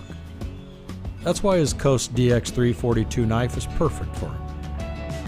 The stainless steel blade is rust-resistant and made for all-weather use. And the double roll-lock safety ensures that it will never inadvertently close when he doesn't want it to. That's why Coast is trusted tough. Welcome back to the Morning Woodward Show, live on the Woodward Sports Network, Detroit's all-digital sports network. We're looking for caller number 5 right now at 313-552-6322 so we can get you into the finale for our Kick for Crypto contest. And while we're doing that, let's talk about the young guns in the NBA. Why do you have your hand up? I want to be that guy. You Fish? No, I want to be basically Fish. Oh, okay. For a second. What? Imagine a scenario where, because you love hypotheticals, somebody wins the crypto competition and the market just crashes that day after he gets it. That'd be very unfortunate. But imagine a scenario where someone wins the crypto contest and they shoot up, and now that 25,000 is 75,000. Mm-hmm. That's the scenario I want to focus on. Yeah. You got somebody on the line, Fish? Yes, sir. We have Wyatt from Rochester Hills. All right, let's put Wyatt on. Good morning, Wyatt. How you doing today, man? Good morning. Excellent. How are you guys? Doing well. Where are you calling from?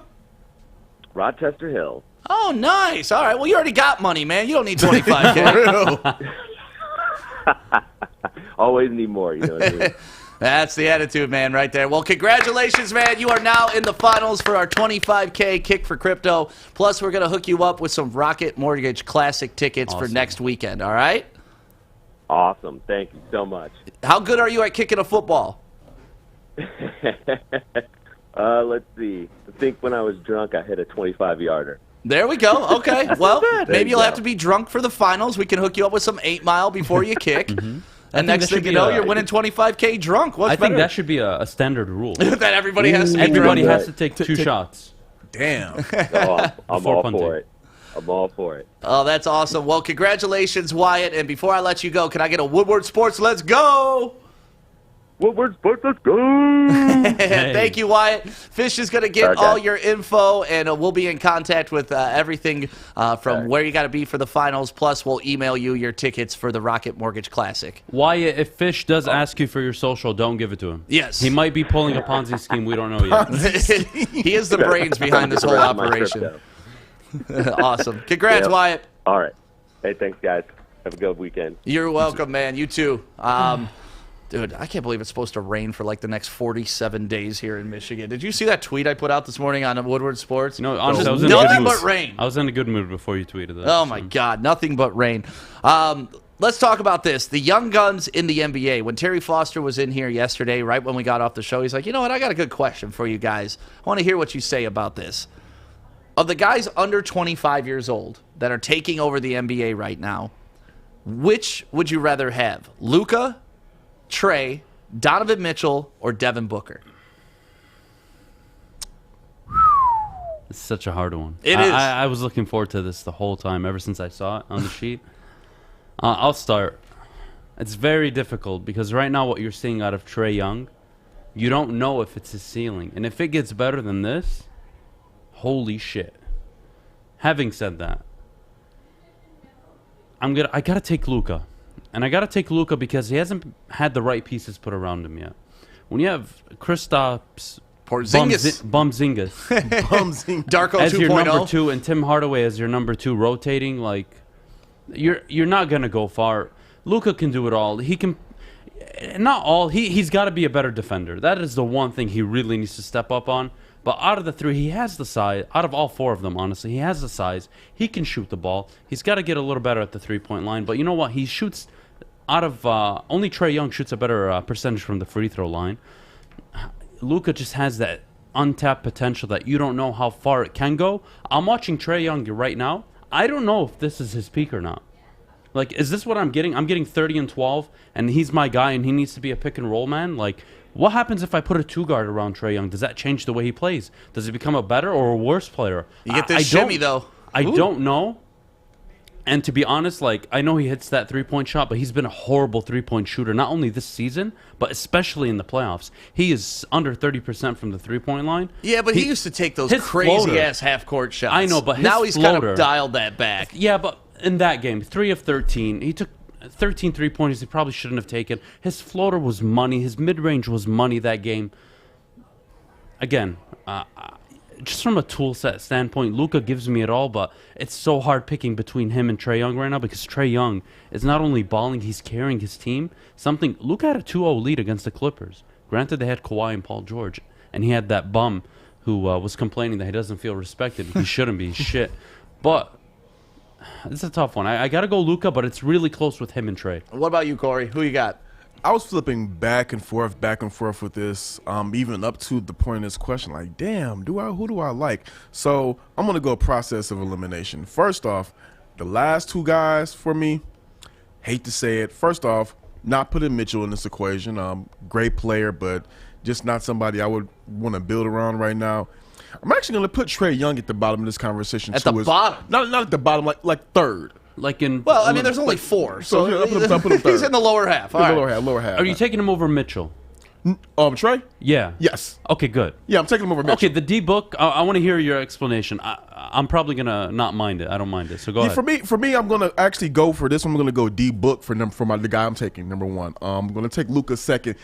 Right now, I would take. The reason I went back and forth with this is because now Jay Kidd is going to be the coach of the Mavs, and I want to see if Luka turns that corner of just being. I hate to say a guy who's averaging what he's averaging right now. Luka's averaging 20. Last season he averaged 27 points, well, really 28 points, 8 rebounds, 9 assists. Hard to say a guy like that can get better, but I think Luka can actually get better. So I'm curious to see what Jay Kidd is going to do as far as making him, more complete than he already is. But I want to go D-Book right now because D-Book is shooting, last season shot close to 50% for the season. He has that killer instinct on offense where he can be a guy who can be a mid-range sniper. He can carve up each team from the mid-range. Hate to say it, similar to how Kobe carved people up in the mid-range. He's not Kobe yet, but one thing I want to see from from D-Book is I want to see him get better on the defensive side of the ball. Right now, on defense, he's barbecue chicken. You can get right through him. He can get cooked. So I'm looking to see Monty Williams work with him on the offseason and get him to improve more, to become more of a two-way player.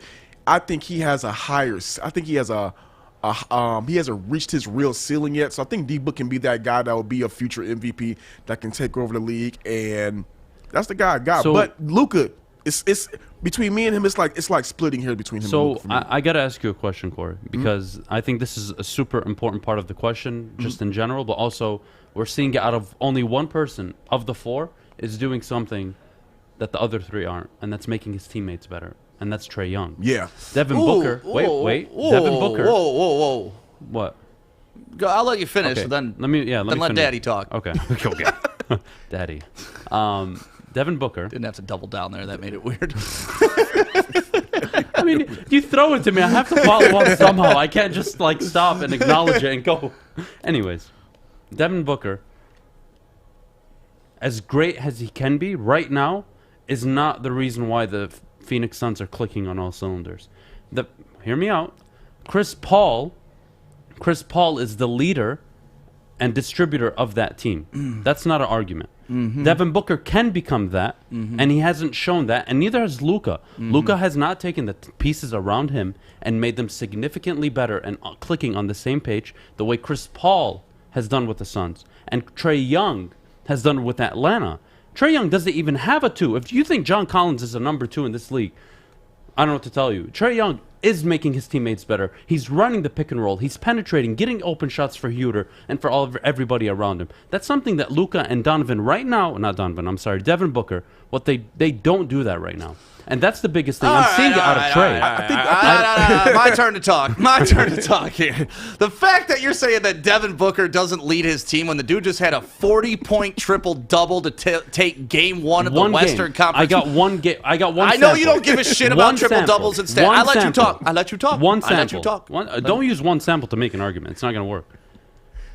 I'm talking about what I'm currently seeing out of the players. So to me, I'm taking Luka and Mitchell immediately out of this conversation because they couldn't get it done. They couldn't push their teams to the next level in the playoffs. So I'm with you. It's between Booker and Trae in my book. And I'll give you, listen, this isn't knocking Trae by any stretch of the imagination.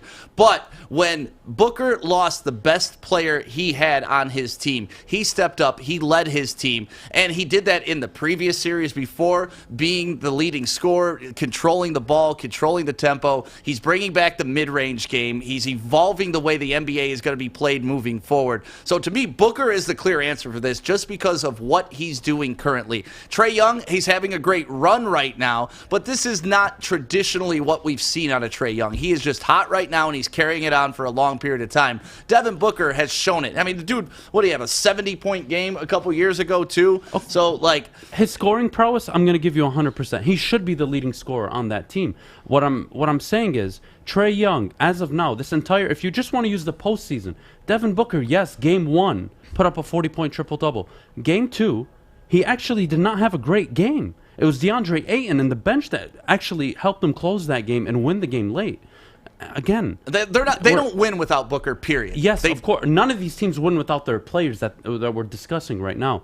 But Trae Young has proven over the course of the entire playoffs and the season prior. Not the season, man. They started out the season 16 and 23 and they or something like that. So they started off 14 and 20. Yeah. That's when they went ahead and canned Lloyd Pierce and they brought in Nate McMillan. That's kind of why I put Trae Young towards the bottom of this, because I think the Hawks right now are playing house money based off of Nate McMillan's coaching.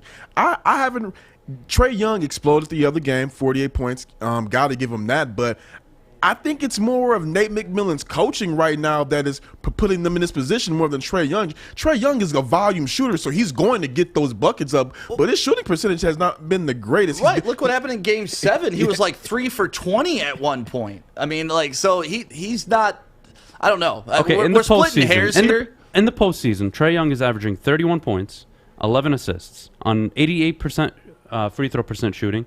From the three-point line, 33%, which for his standard isn't good enough, and 42% from the field. Dog shit. It's not. 42 isn't dog shit. I mean, Kobe shot 42% for the longest time in his career, throughout his career. So, yes, he's not a 50% field goal shooter, but Trae Young, is the guy. When you play the Hawks, you got to shut down Trae Young. When you play the Mavericks, you got to shut down Luka. They shut down Luka. They shut down Donovan Mitchell. Granted, he was hurt this postseason. Devin Booker, you get your best player back on the team, and Chris Paul, your leader, your floor general. Yes, he has a broken nose, but 15-5-5, pathetic. He's putting up the same numbers, essentially, if not worse, than Trae Young. But Trae Young is actually the dominant one on his team. Booker is the dominant scorer. Yes, of course, they need him to. Nobody else can score like him. CP3 can show up in the fourth quarter and give you 12 points, and then finish the game with 21. It'll look like a nice stat line. But no, Devin Booker is a two-guard. He should be scoring. But he's got to make his teammates better, and that's my argument. That's why I have him third. And that's why I'll give Luka, just because of the untapped potential. You just don't know. And then I got to put Trae Young right now Luka above just hasn't Devin. gotten it done, though. Like, of course, but with Bumzingas and Tim Hardaway Jr. So. I get that, but you can't argue with guys getting it done. And that's what you want. I don't care how much talent you have and all that. If you're not winning, it doesn't matter how talented you are. Okay, I'll give you that. So the Mavericks right now just got rid of their head coach. They're going to get rid of this Bumzingas, send him to China probably with Kyle Kuzma. And then you have Tim Hardaway Jr., who actually needs to be a 3 on this team, just like Middleton needs to be a 3 in Milwaukee. Having said that, if you're building around a player today, I'm going to give you guys that Devin Booker and Trae Young, you can swap them. I don't mind if you want to put D-Book over Trae Young. But I'm telling you, what we are seeing, not what I think, this is what we're seeing. In this postseason, Trae Young has shown he can take a team that doesn't have a 2, let alone a 3, and take them to the Eastern Conference Final. You want to talk to me about the road, how they got there? I don't give a shit. Still beat the Knicks, still beat the Sixers, and you know what? They're up a game on the Bucks. So Trae Young has proven he can help. So who are you taking? You're taking Trae? I'm taking Luka. Okay, you're taking Luka. Yeah. So why are you arguing so hard for Trae over Booker? And who are you taking? I'm taking D-Book. I'm taking Booker as well. So we want to know who you would take out of those 4. Are you taking Luka? You taking Trae? You taking Mitchell? Or are you taking Booker? And I love the comment we saw up there. Cade Cunningham will be talked about like this coming up soon. And Andrew Jonah, love you for that comment, man. Side segment, just real quick with Cade Cunningham? Sure. First time since 1970 the Pistons have had the first overall pick. Yep. I mean, this is an experience everybody, not only in this room, just at home, will be experiencing for the first time. You're going to have the best prospect, hopefully, taken in the draft, coming to your city, and you're going to be able to build around him. That is something that, I mean, it's game-changing in hockey when you get the number 1 overall pick. It's franchise-changing. Definitely in the NBA, unless you're the Cavaliers and you draft that bum dude. I forget his name. It's how fast he got out of the league. Anthony Bennett. There you go. No, actually, the scary part about this is we were discussing yesterday. If you go back and look at the top number 1 overall picks for like the last 20 years, only like 4 or 5 of them were the best in class. And so just because we have the number 1 pick doesn't mean we're getting the best NBA player. But if history is on the Pistons side, and all of their number 1 picks, even Jimmy Walker and Bob Lanier, they were both multiple-time All-Stars. Yep. So if we hang on our history, cool. Pistons should be drafting an All-Star. Now, one thing I do want to mention is I like what Vinny Goodwill said when he came here yesterday. Draft Cunningham and figure it out later on. Thank you. Draft the best player on the board. Don't try to be the smartest person in the room. I know some people saying go back, trade back, get Jalen Green. Shut the fuck up. Just get Cade and figure it out later. If you can't build a team around Cade, I don't know what to tell you. We say that now, but honestly, if they draft Cade and Jalen Green ends up being the next Devin Booker and Cade has ankle injuries or something, let's say. But you can't foresee that. I get it, but you can say that now. Who's Just the best draft them and prospect? we'll deal with the consequences later. Who's the best prospect? Can we all agree that Cade Cunningham is the best prospect right now? He's the top of the He's the top consensus 4. one. Yeah, he's the consensus one. right? But once again, Michael Olakandi was the Greg consensus Oden was number the consensus 1. I mean, we could go back and look at consensus number 1s, and not all of them pan out. So that's what I'm saying. But so many factors. Don't just think this is a set it and forget it situation. But this isn't drafting Markelle Fultz and he can't even freaking shoot the damn ball. This is drafting the clear 1 prospect. Let's say like a Greg Oden, right? You take Greg Oden, dude. His knees are shot. Well, what the hell are you supposed to do? You take Kevin Durant. That's what you're supposed to do. Hindsight 2020. Kevin Durant weighed 42 pounds. But that's what I'm saying. coming out of Hindsight is college. 2020. So with you just being like, oh no, this is it, just put it away. It's like that type of thinking can also get you in trouble. Yes, but when you have the number 1 pick, you're taking the consensus around the room, around the league. I'm getting the best prospect. Having said that, if he comes out and he doesn't have a work ethic, or his ankles break, or he gets shot on the freeway, I don't know. Shit happens. It's not a Darko situation where we've heard nothing about this guy and then you draft him number 2. If you draft him number 1 and maybe he's the consensus number 1, he doesn't pan out. Okay, so be it. It happens, but it was the consensus number 1. It would be really suck if we trade back, get Jalen Green, and then we had a chance to get Cade, and then he takes off. I think that would be worse than Jalen Green taking off. This is the tricky part about having the number 1 pick, because you really got to make this. You got to make this point. The pressure's on you to get it right, because if you get it wrong and we run into another 2004 draft situation, 2003 draft situation where there's 3 All-Stars behind the guy you picked, Kory, it's tough. Kory, educate our audience a little bit. Was Markelle Fultz the clear number 1 prospect coming into that draft? To my knowledge, he was. What? Yeah. What do you mean? No, that draft class? Not hindsight. I'm talking before anything was ever happened. He was in the top 5. He was a top 5 prospect for sure.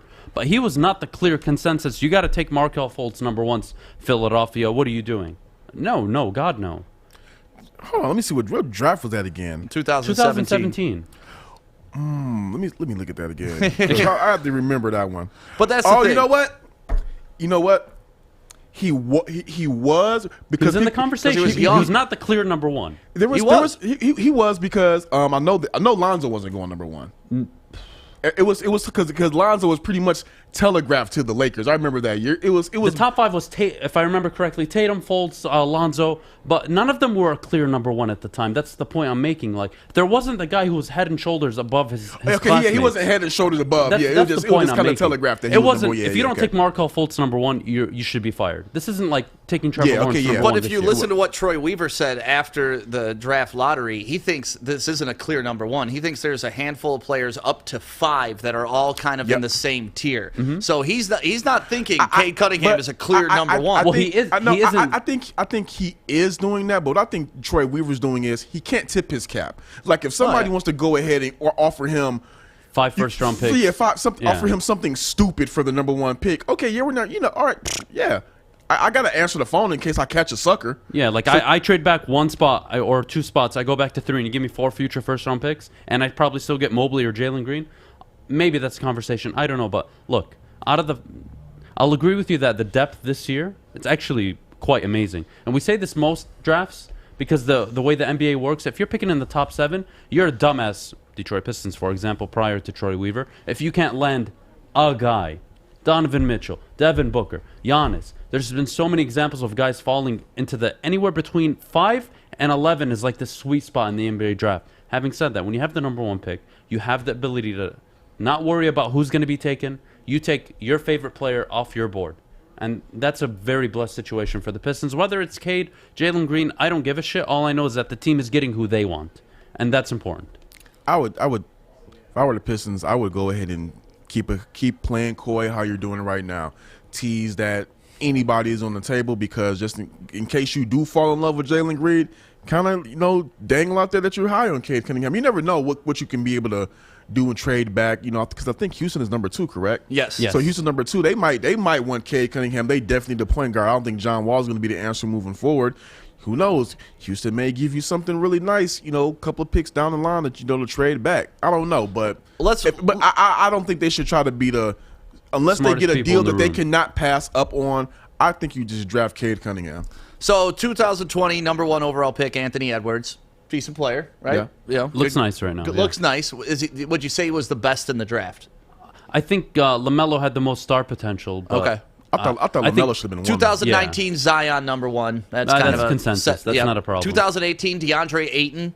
That's not a bad one. Not a bad one, but not the best player in the draft. 2017, Markelle Fultz, clearly not the best player in the draft. 2016, Ben Simmons, clearly not the best player in the draft. 2015, Karl Anthony Towns, he's okay, but not the dominant number 1 that you want. To be fair, 2014, Andrew Wiggins. 2013, Anthony Bennett. So, there's a lot on this list of number 1s. Can I compare Cade to a few of those guys? I'm not comparing Cade to this. I'm just saying where they are, where they were drafted, and what they are 100%. now. This isn't a Cade comparing to any Towns was a late bloomer in the NCAA tournament where everyone's like, holy shit, this guy can play. And honestly, a lot of people question that draft pick. The dude actually turned out to be worthy of a top lottery pick.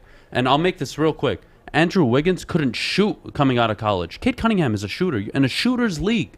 So I agree with what you're saying. You don't need the number 1 pick, just like you don't need it in most drafts outside of hockey to nail your guy right now. Yeah, I'm not saying you don't need it. It's awesome that we have it. I was celebrating crazy that we have it. But I'm it's just not saying, a guarantee. We can all agree on that. We gotta still pick the right guy because obviously through here you got Kyrie Irving, Anthony Davis, Derrick Rose, LeBron James, Dwight Howard, Yao Ming. Those were all great. 6 teams passed up on Donovan Mitchell and Devin Booker. So let's keep that in mind. I'll just say this rapidly, to seal it up. In Troy Weaver, I trust. Whatever he's good, bank it. Whatever he does, I'm with it. He's done it in Oklahoma City. He showcased that he can do it last year.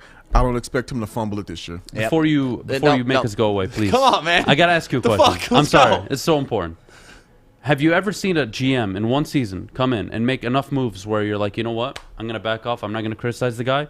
I'm going to give him the next 3 to 5 years, and I trust whatever he does. Yep. Outside of what Troy Weaver has And done. you trust Troy Weaver, you should trust Northwestern Tech with your future education. That's where you got to be. You're welcome. 10.5-month program, and it's awesome. We stopped by their campus about a month ago, and it's so cool. They got like all these things that you can work on, all these air conditioners, all these heaters and everything, so you learn on the job, and that's how I like to learn too. And all you got to do is go to northwesterntech.edu to start your new career path, and I'm telling you, heating and cooling, those guys make great money once they make it through that school, and it's only 10.5 months. So get your life back on the right track, northwesterntech.edu.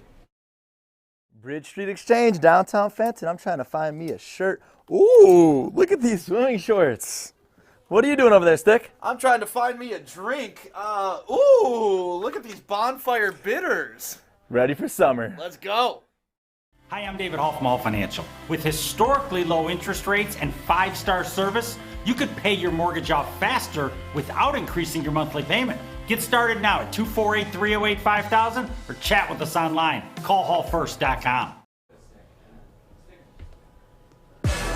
Welcome back to the Morning Woodward Show, live on the Woodward Sports Network, Detroit's all-digital sports network. Thank you guys for waking up with us and being a part of the show. Thank you for all the comments and the likes and the shares. We really appreciate it. Well, you guys want to get into Joey's news without Joey? Because Joey's at Jobby right now. That's the news right there. Joey's at Jobby Nooner. Every time you say Joey, I have to stare into the camera. Yeah, we call it Joey Nooner. So, yeah, let's hit the intro for Joey's news. Good morning, everyone. Extra, extra, read all about it. Let's get into Joey's news. Let's go. So Joey's news, big stuff going on in the NHL. Obviously, the Canadians moving on last night in the Stanley Cup playoffs. And Habs man, a.k.a. not Sean Baligian, was going nuts in his house. You see the goal here that kind of sealed the game for him. And just, man, like those types of moments in sports are what we live for. I can't wait for those to be Red Wing uniforms doing that and jumping around and having fun again.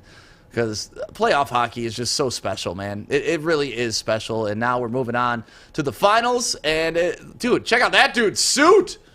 That's a fresh suit. That is a Detroit. He better have gaiters on if he's wearing that. That is a sweet maroon suit. So congratulations to the Canadians. And if you're from Canada, congratulations to you. The NFL is allowing alternate helmets in 2022. I love this because here's some of the throwback helmets that were alternate colors. And we talked about it earlier. I'd like the Lions to go to black. Adam, you mentioned going to white.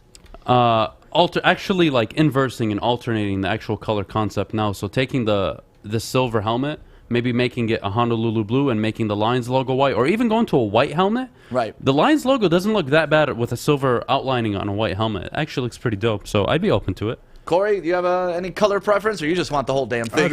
We want the black back. We want the black I definitely want the black back, but I just want the whole. I just want to get rid of the whole Honolulu blue, the whole logo. I don't think it's that bad. It's not that I think it's that bad. It's like more if you're Tampa Bay Orange, you deserve to lose. But that's the thing. The Tampa Bay Buccaneers creamsicle orange and the Detroit Lions Honolulu blue is synonymous with losing.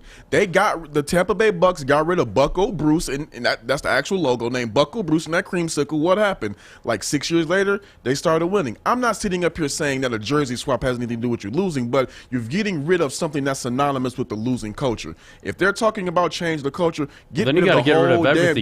You got to kick Ford out. They got to go plant in Ohio or something. You got to kick out half the city.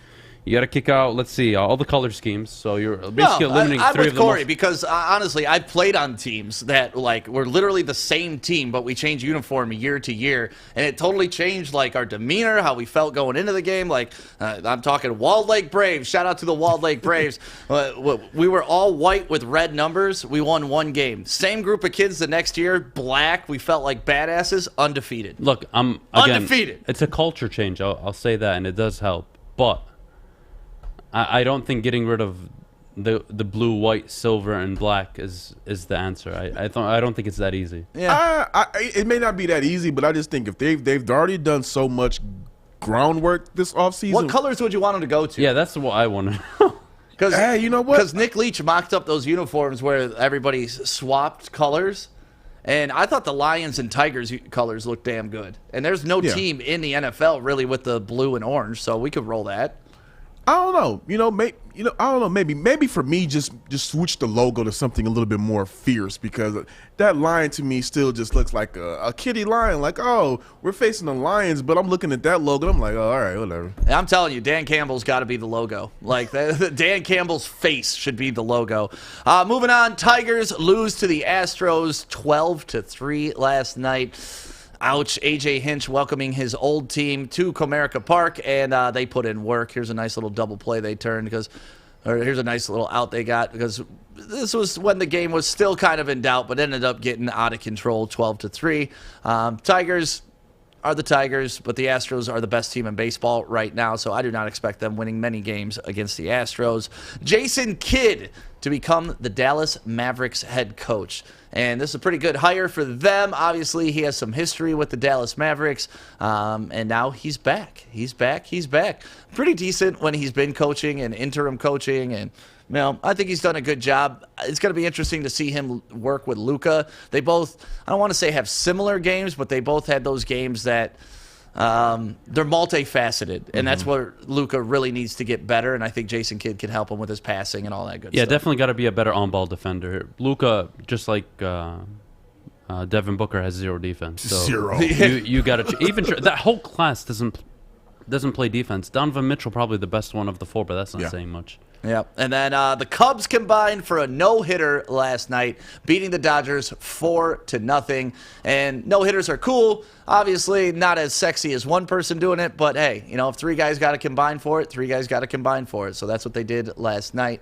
Congrats to the Cubs on their team no-hitter. Is that how you qualify this? I don't qualify it as anything. It was a baseball game. It happened last night. I lost money on it and move on. And there were no hits. I don't remember. All right. Well, that was Joey's news. Joey is out at Jobby Nooner, hoping to check in with him in just a little bit. But right now, let's get to Jeff with What's Trending with Jeff. All right. Today on What's Trending, we got NBA Combine, the vertical leap. Keon Johnson, a top 15 projected pick, absolutely crushed the record. He had a 48-inch vert. Adam might have disagreed how he jumped, but it was high regardless. I mean, it crushed Zion. Zion had 45 inches, but it was impressive, man. The kid can fly, especially at 6'5". I mean, Zion's 6'7", so the guy got up there. Where'd that kid go to college, Tennessee. Tennessee? Yeah. Okay. And then, so that was trending a lot. And then we got the second video. My guy Chicken Legs, or Chicken Little is actually his nickname. In Little League, he's 5 foot 80 pounds, and he has a very specific stance on how he bats. He deserves to get domed in the head with the ball. And a lot of people are saying hit him in the shoulder, get him to stand up, but he's committed, man. That's his stance. No shoulder. I don't know if he has success with it, but he's committed to it. How does a coach let him go out there like that? I don't know that much about baseball, but I know that's all wrong. Yeah. Well, it's funny because the umpire could still call a strike if it comes in at his head, even though he's batting like that, because literally in the rule book, it's a natural batting stance. That's clearly not a natural batting stance. So that's your strike zone. It's a natural batting stance. So if I was an umpire and that kid's getting down like that and the ball's still coming in here, I'm calling it a strike every time. I would have so much fun being on the opposing team, not only throwing at this kid, but warming up like this. Just to mock him. Like, what the hell are you doing? What parent said that's okay, and what coach lets him actually do that? Hit him in the goddamn Chicken Little. Hey, he's playing on TV, so something went right for him. Yeah, no, listen, do you guys like the Little League World Series? Do you guys I think watch it's entertaining. I think it's not bad to watch. Stuff Stuff like this pops up, so it's one of my favorite events every year is the Little League World Series, because to me it's like the most pure you'll ever get the game delivered to you. Like, these kids aren't playing for millions of dollars. They're representing their hometown Little League Right. teams. They're not these aren't like travel ball teams that they put together. Like the Little League has this set up where you play your Little League season, then you put together an all-star team, then you go to divisions, sectionals, states, and so on until you finally get to the Little League World Series. So I love it. There's always like Tom's River, New Jersey in there. I like the intros when they do their Yeah. intros and all their nicknames and Oh, stuff. I forget that one little fat kid got up there. He's like, "Hey, I'm so-and-so, and I hit dingers." Yeah. That's all he said is, "I hit dingers." Iconic. Like, There's been some ballers that came out of Little League, by the way. yeah, then that's the fun part too, is when like pros, they become pros, and you go back and it's like, Right. oh, he was in the 1987 Cody Little League Bellinger, World one of them. Series. Like I love the Little League World Series. It's honestly one of my favorite sporting events. What's up, Fish? It is tentatively scheduled for August 18 to August 29. Beautiful. In Williamsport, Pennsylvania. Williamsport, Pennsylvania. Yeah, we got to make a road trip out there. I've always wanted to go to the Little League World Series. And you know, all those umpires are volunteers. None of them get paid to be there. So Yes, sir. That's awesome. yeah, it's pretty awesome. I love that whole event. I love the outfield when people are diving for the balls. It's such a family atmosphere. So yeah, that's my weak spot is the Little League World Series. So thank you, Jeff, for coming on with that. Coming up next, we're going to talk about getting hacked. Has that ever happened to either of you guys? Yeah. Bullshit. Have you ever lied about it? Because that's what Jay Williams did. And we're going to talk about it next, right here on Woodward Sports.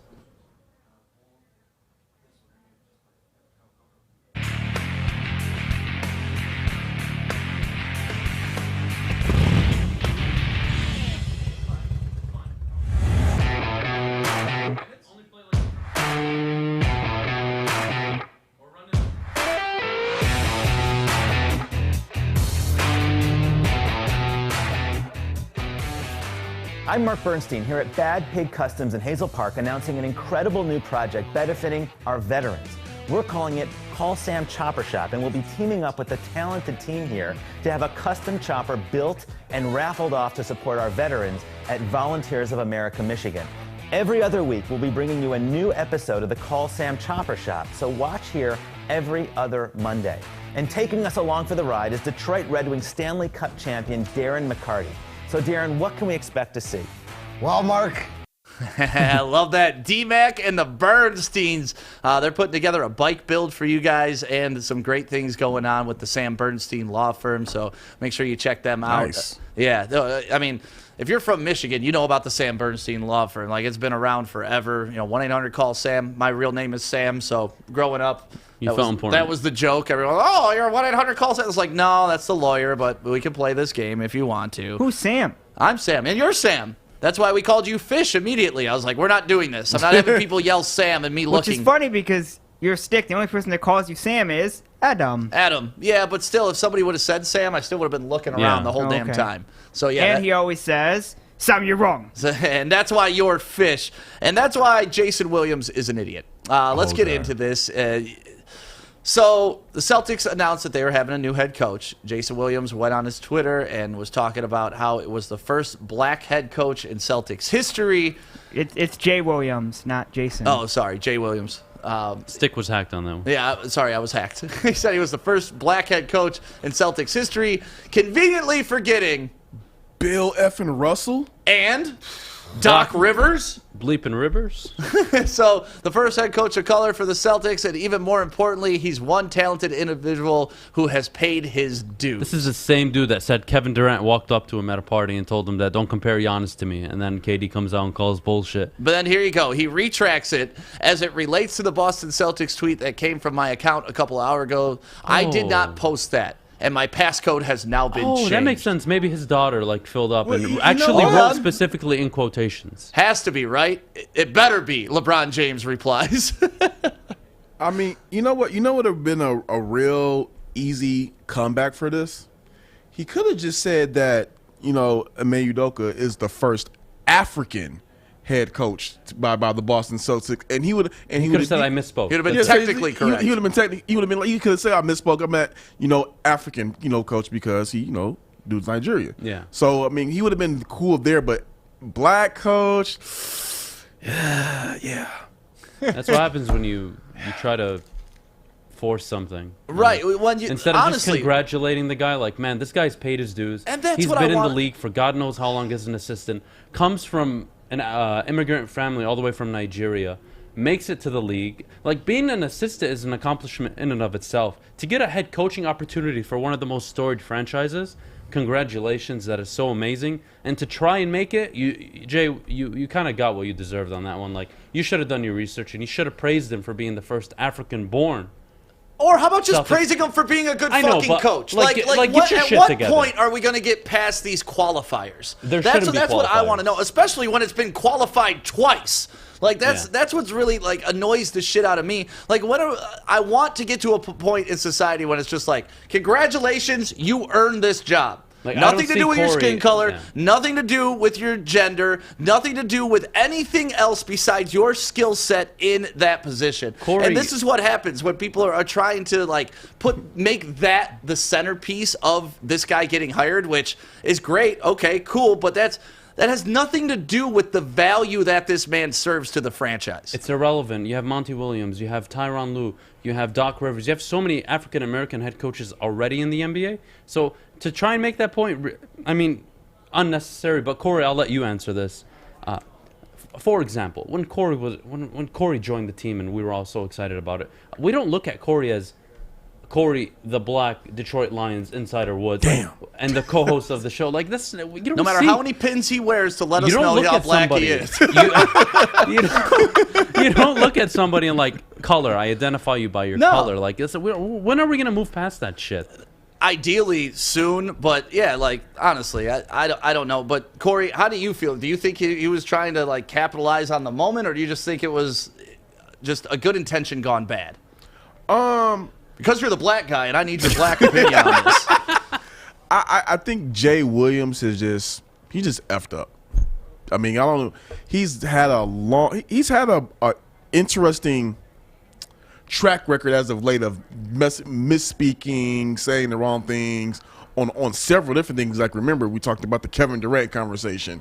So I think Jay Williams is in his own kind of category of just messing up, and he was just trying to be too smart at the moment and say something poignant, and it just simply backfired on him because the fact that he said the first black coach, I mean, yeah, you can think about Doc Rivers, but I just don't understand how you just overlook Bill effing Russell, player coach. Like, I don't know. Maybe I'm thinking weird on that, but I don't think you're thinking weird. But honestly, when Maz told me that yesterday, because I was like, yeah, Doc Rivers. He was like, and Bill Russell. I was like, Bill Russell was the coach too. Yep. And he had to fill me in on the history of it because when I think Bill Russell, I think Red Auerbach. I don't think Bill Russell as the coach. But it turns out Bill Russell was a player coach for a couple years, and that's where he was the head coach. I honestly, out of ignorance, I didn't know that, but I knew Doc Rivers. He won a damn championship with him. Like, how do you skip over? And he's still coaching, so it's not like he's out of top of mind. There are moments where you do praise the culture or the origin of somebody. Francis Ngannou, for example,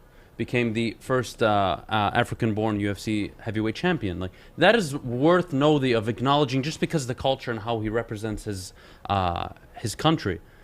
To force something, this is what happens when you try to force something that just isn't there. Like, just praise the guy. He worked his ass off for the opportunity. He's going to be with one of the most storied franchises in NBA history. He has a young core talent. Like, why aren't we talking about the possibility of him improving the young guns that have? And is he even capable of coaching young superstars? Like, this is the conversation that should be having, not Jay Williams, dumbass. Again, I just think that just Jay Williams just had a bad moment. An idiotic moment. And you know what? All the shade that he's catching for it, rightfully so, because he's looked over at Bill Russell. He's looked over at Casey Jones. He's looked over at Doc Rivers to get to this point. I don't know what point he was trying to make. If you want to say first African, first off, Udoka's not even African born. He's Nigerian. You want to say first Nigerian, cool, because Udoka was born in the States. So if you want to say first Nigerian born, cool. And I think that if another Nigerian person, like a Nigerian commentator, Nigerian player, would have made that distinction, I think then I would have understood that. Like, okay, you're showing pride in your country and showing pride in your people. But for Jay Williams to go out there and make such a ignorant misstep, it's mind-boggling. So I think we're still kind of we're still far away on these type of things, of kind of like, putting those qualifiers in front of it, first black, first gay, first lesbian, whatever. Right. We're until it becomes more normal on occasion. We're still far away from that, because like right now, let's use the black quarterback for example. Before it was a thing, black quarterback. Now we're starting to see more and more black quarterbacks. So it's that kind of like putting the emphasis on the guy being a black quarterback. Or what I always joke about. Remember how the first black starting five in college was a big thing? Imagine if they had a white starting five now winning a national championship. They'd be like, this is the first white all-starting five since 1940 to win a national championship. Like, I don't know, man. I get frustrated with this kind of stuff because it's not needed. And all this guy's got to do is own up to it and be like, you're right. That's where everything is looking bad. Right.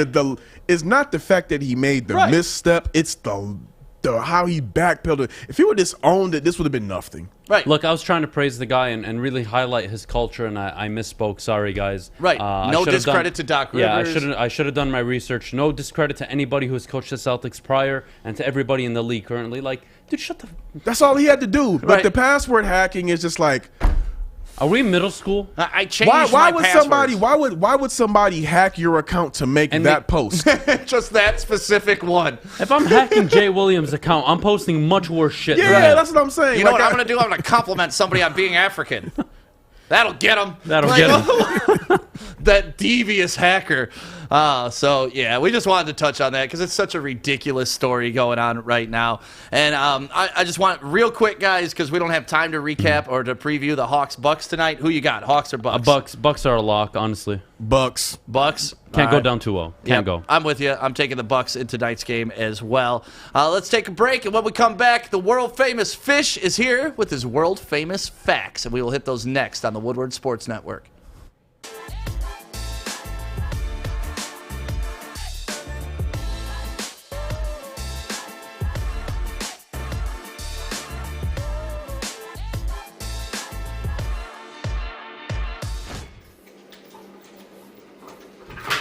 Morning, Art.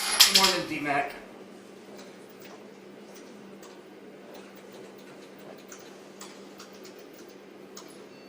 Is it time? Yeah, it is. Go Fish. Fish facts. It's Fish! All right, Fish. You ready, buddy? I'm ready. Yes. Let's get it. Your time for your facts. All right, we start. Today is Friday. I love How happy Fridays. Are you? Very happy. We have a good weekend again, so it's going to be fun. We got a lot of good games this weekend, getting up early for a few of them. Lions this weekend, and not the Detroit Lions, of course. We're going to do a video as always. This is a basketball game. This is Game 3. This is a very good shot that happened at the end of the third quarter, but the team in blue, Melbourne, did end up winning the game, and they swept Perth, so they win the NBL championship. Nice. So they look good. That was a nice shot at the end of the game, or end of the third quarter. They ended up winning the fourth quarter, and they won the game. Anyways, we go to Clippers, who looked good. The facts. Paul George had 27 points, 15 rebounds, 8 assists. He scored 20-plus points in 16 straight games, the longest streak in Clippers history, and the longest active streak in the NBA. Nice. Not bad for a bum. So that was playoff P, by the way. Kory? Playoff? No? Okay. Pandemic P? Playoff P? We go to the Suns. Devin Booker, well, yesterday was Mask Booker because he didn't do so well. 15 points, 4 turnovers, 5 for 21 field goals, 1 for 7 3-points. Lowest field goal percentage he has had in a game this playoffs. Yeah, not a good game last night for him. And honestly, I don't like making excuses for players, but that mask had to be bothering him. Busted-ass nose, can't breathe right. It's tough. Everybody can't be Rip. Right? Or Bill Laimbeer. That's very true. We go to Kory. I think Kory said it. Reggie Jackson, Kory. There are only 2 players in NBA history to average 3 plus 3 points on 65 true shooting percentage, what TS stands for, in a single playoff run, minimum 15 games. Steph Curry in 2017 and Reggie Jackson in 2021. Reggie! He's averaging 18 points per game, 51, 42, and 88 this playoffs. He was a Piston, so go Pistons. He's no longer Piston, as you guys know. Hence, he played in a playoff game. But, yeah, wish we could add him back. Yeah, I don't know about wishing we had him back, but, you know. Yeah, you know what? You got to give him credit. He's doing well right now. Right. New situation, new coach, but he's not trying to be the lead dog. When he was here, he was shit, and he got criticized rightfully so. Well, when you try making a 3 on a 1, and then you give him Stan Van Gundy as your coach, I mean, what do you expect? What are we doing here? This is like asking Blake Griffin to carry your franchise and take you to the NBA Finals. It's not going to happen. So to expect that out of Reggie Jackson with a DJ at center, a broken down player at power forward, what are we doing? Come on, guys. Like, what else you got, Fish? Today, 25th of June, Friday.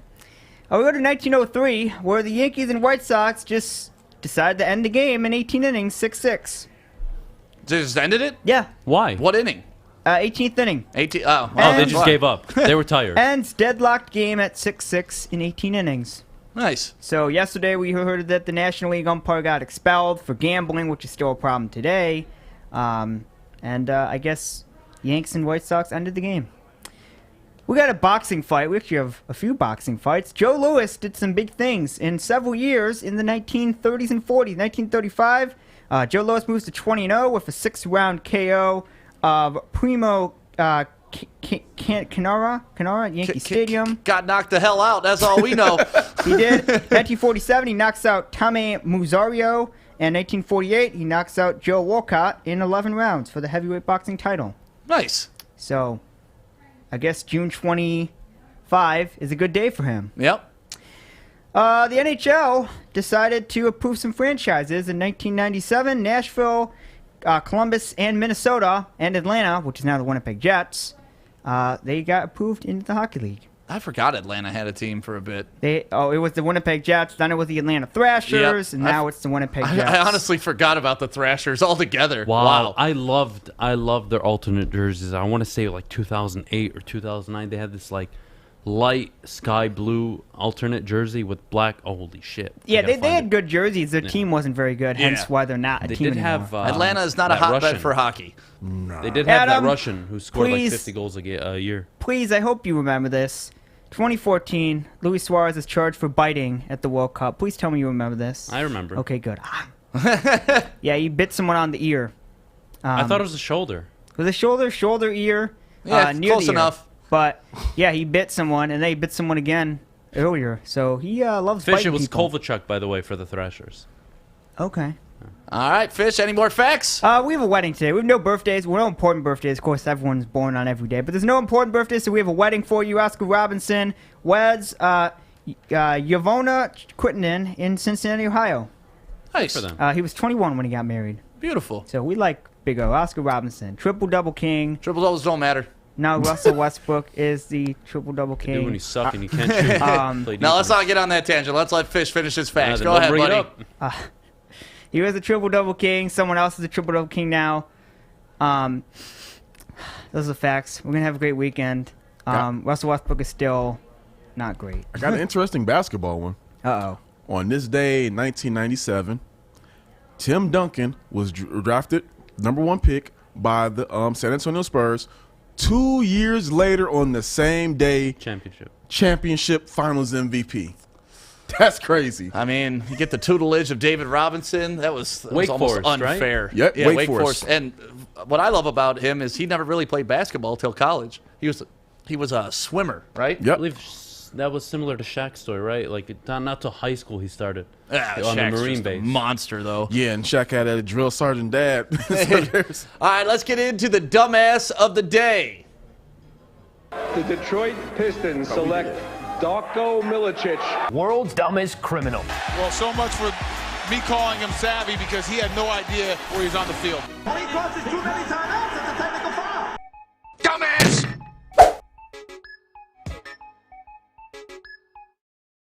Dumbass of the day today. You're looking at him. This guy right here, because I did not come up with a dumbass of the day today, forgetting that Joey was out. So y'all can look at me. I'm the dumbass of the day. We should have a video for this.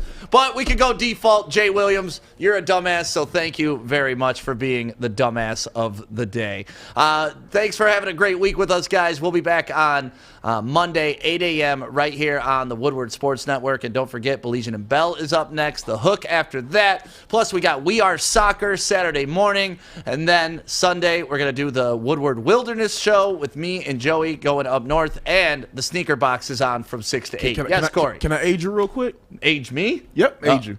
You've been in radio for a long time. Yes, sir. 25 years ago today, Jay-Z's Reasonable Doubt came out. Nice. 25 years? 25 years ago today. Oh, wow. What a great album. Can I live? Good job, Jay-Z. And then he wifed up Beyonce, and, here we are. So congratulations, Now we're Jay-Z. all bored. Jay-Z went from the Marcy Projects, and now he's doing well. So one of my favorite Jay-Z lines of all time, I sold kilos of Coke. I'm guessing I can sell CDs. Best line ever. So we're out with that. Have a great Friday. Have a great weekend, y'all.